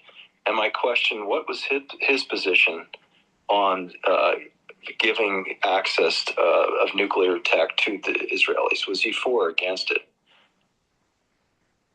I'm just thinking I will start by another famous prophecy of Nostradamus. It's the only time he used it like a name. He said, "A man surnamed de Gaulle will lead France for 3 times." He led them as the head of the Free French. during World War II. He was the provisional head of the French provisional government in 1946. And then coming to this issue, at the end of the 1950s, there was the Algerian crisis, the fall of Algeria. It ended up seeing the Fifth Republic deposed and reestablished as the Sixth Republic, and then de Gaulle became president of the French Republic, and he was there until for I think the bulk of the 1960s. I think he died at the end of the 1960s. So that would have had him in the window of time, early and later, in when Israel was creating bombs. But here's the thing: Israel didn't use France, except for just helping to establish at the beginning their nuclear program. But what the Israelis did was to, you know, people who are alike attract each other. A Zionist state that's into ethno-supremacism seeks out a new ally in South Africa, the white government of South Africa, who are also ethno-supremacists, who had repressed the Black African majority. They actually got together, and most of the work that helped Israel and the South Africans, they also had a nuclear weapons program. Israel was able to test its bombs in the Kalahari Desert and also off the Durban coast in the Indian Ocean. And they also shared the technology they stole from the United States and the things that they also learned on their own. And so, as Golda Meir is the only leader of Israel that actually openly talked about the fact that she was going to use atomic weapons on the Third Egyptian Army in the Yom Kippur War. So I don't know what de Gaulle's policies on that was, but I think de Gaulle's main point of view was, for a time there, he left NATO as France as an active ally in NATO, but it still remained in the NATO offices as an overseer and part. So politically it was still there, but the French forces were not and would not be engaged unless they decided to be engaged if the Soviet Union advanced across the Fulda Gap and started this whole mess that way. So the idea of keeping French sovereignty was very big in his, actually his policy was called non, N-O-N, no, his no prophecy, no on this and no on that, and whatever Europe wanted to do. So, but beyond that, I don't know. Obviously, there's not. I don't think. Let's see. He was gone by 1981 when Osirak was happening. So maybe it was clandestine. And maybe John, what I'm finding is there's a couple people like de Gaulle. I think again, I just was trying to find out because I have to research a little bit better. My understanding that he was rejected it because there was at that point, I think it was Malloy who was the prime minister of France, and there was another person who was only in there for a short period of time. In fact, I think the person who was in there when the deal was being negotiated, his party was collapsing, and there was a rush to get the deal done. And I think de Gaulle, who was also active, I think politically, was rejecting everything about the whole deal. What year? What year was that? It was 1960. Shit. Hold on one second. Sorry. That was a bad year. It was 1957, I think it was. 1957? Yeah, 1957. I'm not sure if de Gaulle was president in 1957. I mean, he was very close to when the collapse of the government. That sounds right. But right, yeah, that's right. The thing to ask is when did the Fifth Republic become the Sixth Republic under de Gaulle? I mean, I'm going to look at my own grok here and see if it comes up. And I say, because I think I forgot about this, what you're mentioning, which I find fascinating, is the French role in this. And here's another interesting fact that I think this is why I said when you brought up Max Blumenthal. Well, Okay. Yeah, go ahead. Hold on that thought. Hold on that thought. We'll keep on this last thought. Charles de Gaulle was elected president on December 21st, 1958. So he wasn't president. Right, but he would have been obviously involved in the discussions, and he would have been someone who understood the mechanisms of the government. Not if you're not president. If you're just a candidate, he wasn't. You got to remember what happened. He became the president because of, and I'm now going to the de Gaulle thing to see what they say about the issues that brought him into being president, which I'm scrolling to right now. Because he kind of retired from politics after 1946, and this is where I was going with this. The other important leader at the time who seemed to went silent. It was also Eisenhower. Same thing. Mm-hmm. Eisenhower was one who gave that speech, but at the same time, he sort of removed himself. After the JFK assassination because if you remember, there's phone calls where JFK is advising him on here's what's going on with the Cuban Missile Crisis, where Eisenhower just sort of went underground, so to speak. He sort of removed himself, even though he warned about this serious consequences. Well, first off, Eisenhower wasn't involved in the Cuban Missile Crisis. That was Jack Kennedy. No. I'm saying there were phone calls where he's just informing Eisenhower. Eisenhower after he's retired? After he's retired, yeah. Okay. Are you talking, maybe you're talking about Mendes France. But here's the thing. He was not in politics in 1957. He only came back in 1958, a year later. He said, de Gaulle suddenly dropped out of sight and returned to his home in Colombey. And that was back then. And then he made a renewed attempt to transform the political scene in 1947 in the Rassemblement du Peuple Français. Okay, that was going on. And then there was a whole issue in the 40s about the rising of Viet Minh. And it's the independence of Morocco and Tunisia was arranged by Mendes France. I think he was the prime minister of the Fifth Republic, and proclaimed in March 1956. Meanwhile, Algeria, some 350,000 French troops were fighting 150,000 combatants of Algerian liberation movement.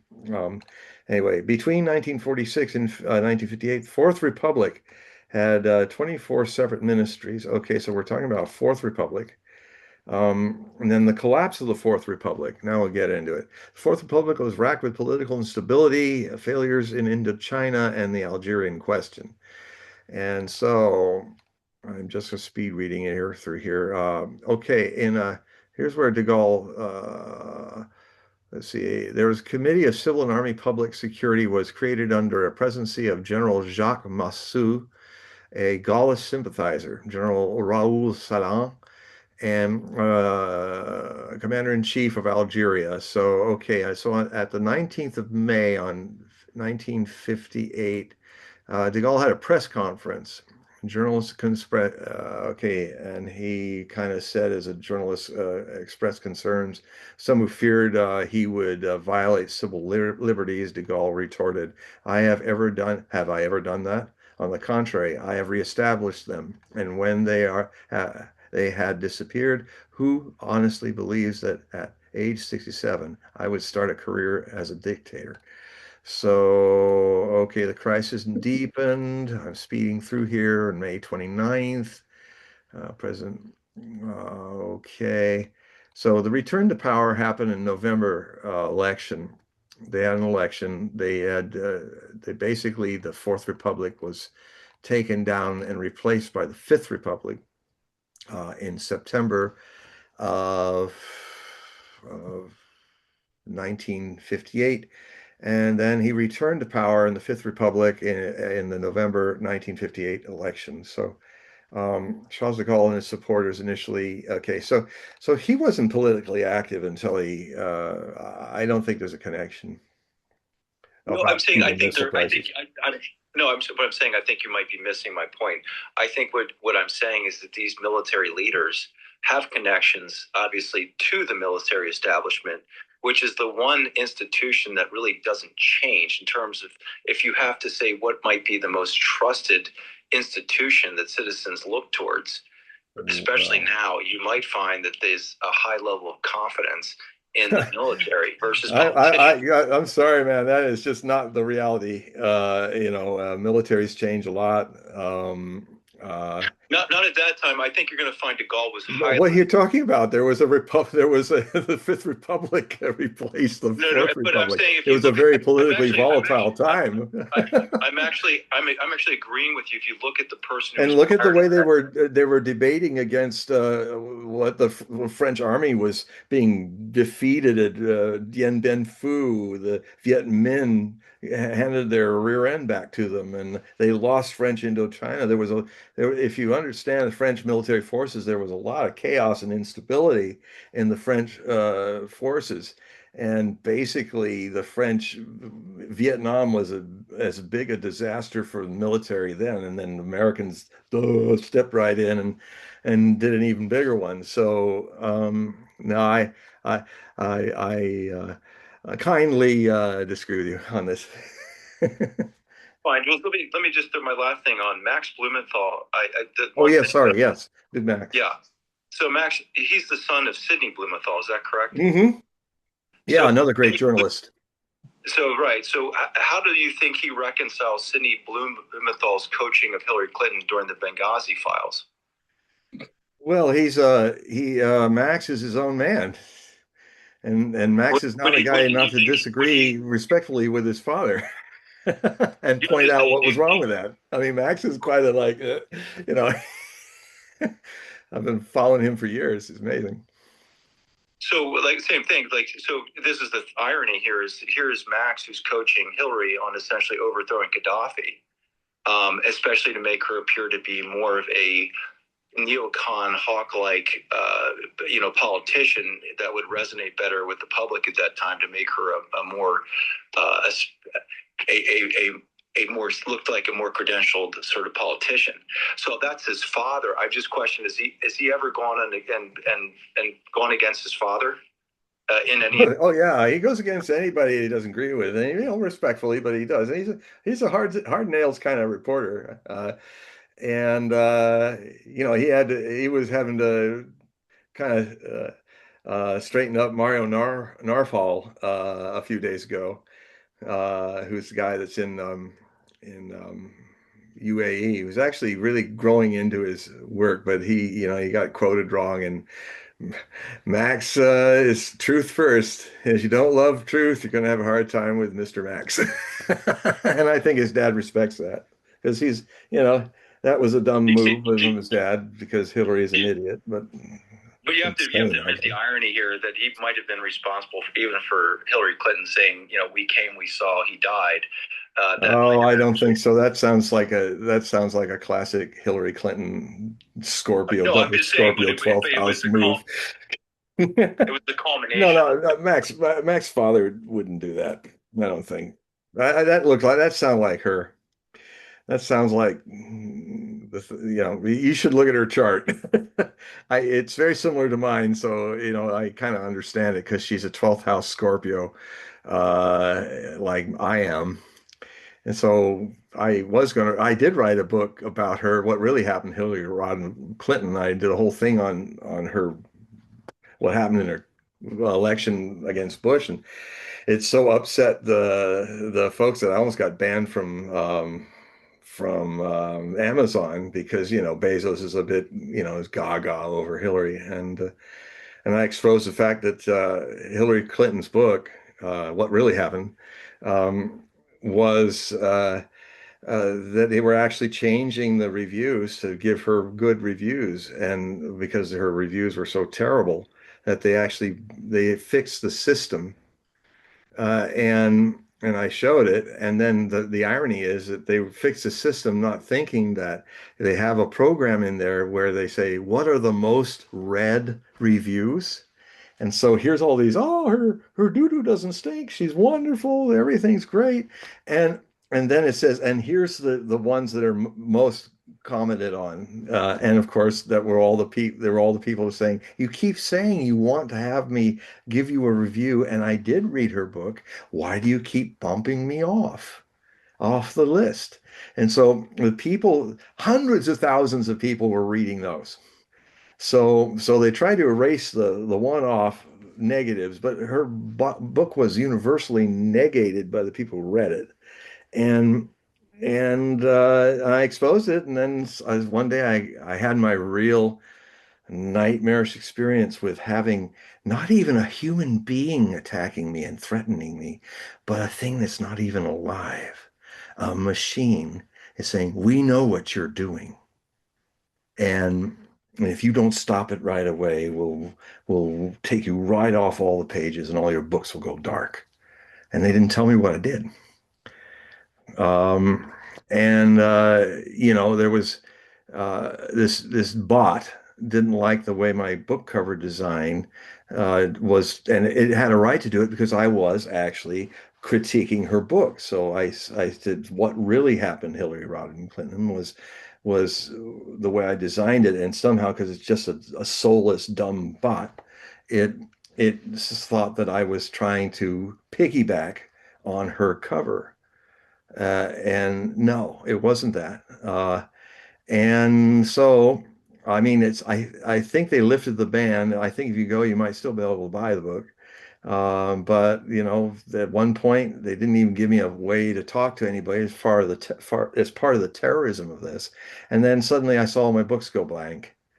And so, you have a system set up to scare people, to abuse their First Amendment rights, and threaten them with their free speech to be blacked out. So, I've been shadow banned from my Facebook page as well when I exposed the massacres, showed the videos, exposed the massacres that were happening in 2014 when Ukraine's Nazi problem became the power, the government by U.S. aid, U.S. What's its name? Barack Obama's administration uh, actually supported the Maidan coup that overthrew the democratically elected Dmitry Yanukovych. Putin and some Western leaders in February of 2014 had actually found a way to lower the Maidan's potential for violence, and that Yanukovych was going to go for another election either in that year or the following year. Everything was set up. The Russians gave the Ukrainians 15 billion. The European leaders gave them another 15 billion, 30 billion million to help the country. And then what happened was, um, then Victoria Nuland stepped in and basically aided and abetted the right sector, Protli sector, which is one of the darkest of the Ukrainian Nazi groups. It's the one, if you see the flag that has a red and black flag, like the blue and yellow Ukraine flag, which is the blue sky and the grain fields. The red and black flag is the Ukrainian Nazi version of it, which says our pure blood goes into the dark soil of Ukraine, fighting for Ukraine. So it's very fascistic way of looking at it rather than blue sky and the beautiful harvest. The Ukrainian bicolor flag is one of my favorite flags, very pretty, but they're not. So anyway, I had like 20,000 people on there, and then they did it something to where they couldn't connect with me and I couldn't connect with them. So yeah, it's I know I've had a taste of what this clause may do to all of us with the Israelis. So, We're at the end of the show, John. So if okay. you would explain to the audience how they can sign up for your periodicals and sign up for your readings. Yeah, this more than ever, this is a real call to you, to all of you. You're not going to get this kind of information in your mainstream press. It's geared to keep you in the dark and make you think you're knowing what's going on.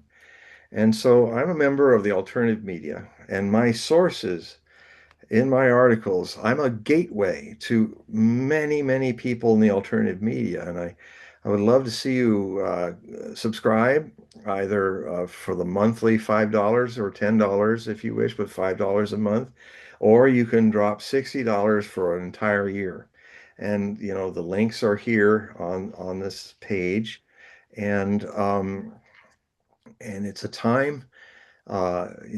We who try to tell you what's really happening in the world are being beset at all sides. We don't have hundreds of millions of dollars of Miss Adelson and Bezos and all these people to keep our machine going. We sink or swim by the contributions that you give to this work.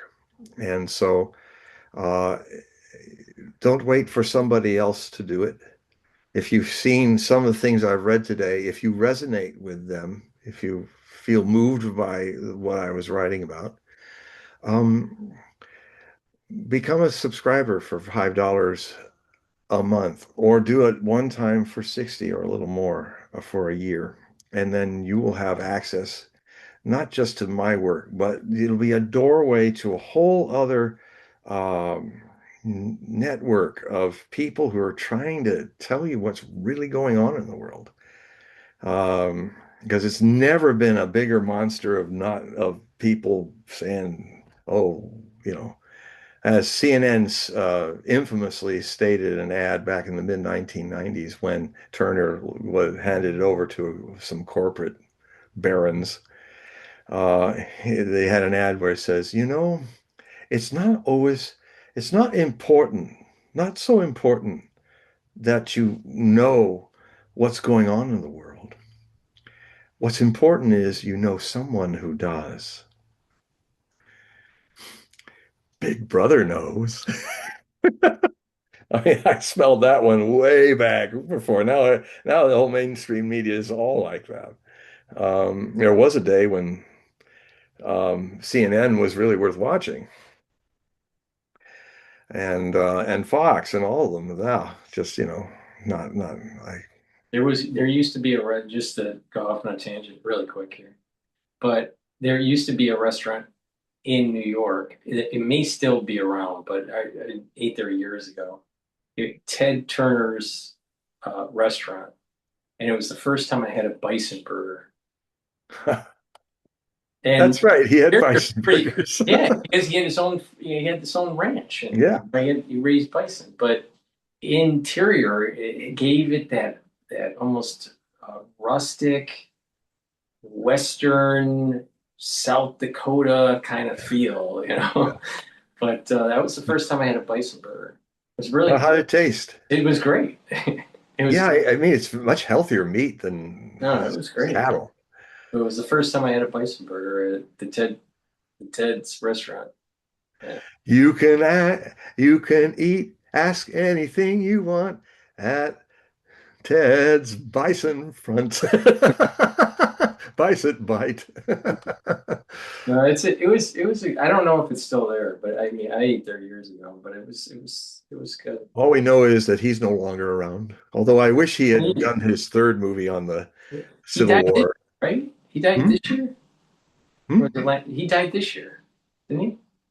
Oh, I think it was earlier. I don't know. Oh, I thought he died this year. Yeah, let's find out. Let's see. He had Alzheimer's for a long time. Ted Turner. No, he was I liked his just kind of like that southern. Oh, I didn't. Oh, he went to Brown University and was expelled. That shows intelligence. Nice, right, nice. Okay, so he died at age 87, May 6th of this year. Wow. Yeah. Wow. Okay. I thought he'd gone long ago. I know he had Alzheimer's for a long time, so he kind of faded. I think it's one of the reasons why they didn't do the third movie in this Civil War trilogy, which would have been The Wilderness or Appomattox, would end up with the end of the Civil War. And um, yes. I didn't know he was expelled. Okay. That's that adds to my Yeah, brownie points for him. yeah. That and having a bison ranch. I think that'd be Yeah. cool to have a bison You can ranch. probably see if it's still there. Maybe it still says Ted Turner's Bison Burger. Maybe. I don't know. I'd have to look. I'll check for you. Even though I'm a vegetarian. All right, so I put in the description for the ones that are listening the link to John's website. So please click the link, sign up for his periodicals and his readings. Yep, I do readings. You see the same background, the Hogue office. And you know, the readings can be 2 hours, and just you and me looking at your astrology, looking through the tarot, doing an unusual form of the Celtic cross that I do that shifts as I go. I'll start a Celtic cross and then it'll tell me pull this card out and do a Celtic cross on this, pull this card out and do a Celtic cross on that. I don't think anybody else does it like that. I may be wrong. But and then it goes really deep, and it's always fun. It's not some big terrible thing to have a reading with me. All right, breaking news. Or the name of the restaurant was Ted's Montana Grill. Oh, According to the website, the New York restaurant is permanently closed. oh So well, there's a lot of bisons I that can't have a bison anymore in New a lot York. of bisons are happy about that. But But it looks like it's franchise, or there's multiple around the country. So oh, it was a chain. yeah, it's a chain. That would make Ted's sense. Montana Grill locations. Yeah, Colorado, there's quite a few in Colorado, Georgia, Connecticut, so they're not in New York, but they're still everywhere else. yeah, Florida, Illinois, Indiana, Kentucky, Massachusetts, Montana, Wow. North Carolina, Tennessee, Virginia. Sounds like the red meat states are enjoying him, the It blue was states it that was let a, him go. it was a great burger. I remember it. But what was cool is they had paintings of kind of that out west, look with Like Frederick Remington, yeah, Russell, all those great cowboy painters. yeah, yeah. Yeah. I love those The paintings. feel of the restaurant was pretty cool. All right, well, See, thank I come from cowboy stock, by the way. My people come from North Dakota, Mandan, and Michigan, and they were probably in the Civil War, they were probably riding with Custer's Michigan Brigade. well, I was Because I born have a Civil War sword in the family from that. I was born and We were raised Union. yeah, born and raised in Michigan, but I never viewed myself as a cowboy. Well, the Cowboys went west. I mean, my grandfather, my paternal grandfather, Dutch Hogue, he used to do rodeos. He was a real cowboy, and he then ended up raising horses in a ranch he had in Montana.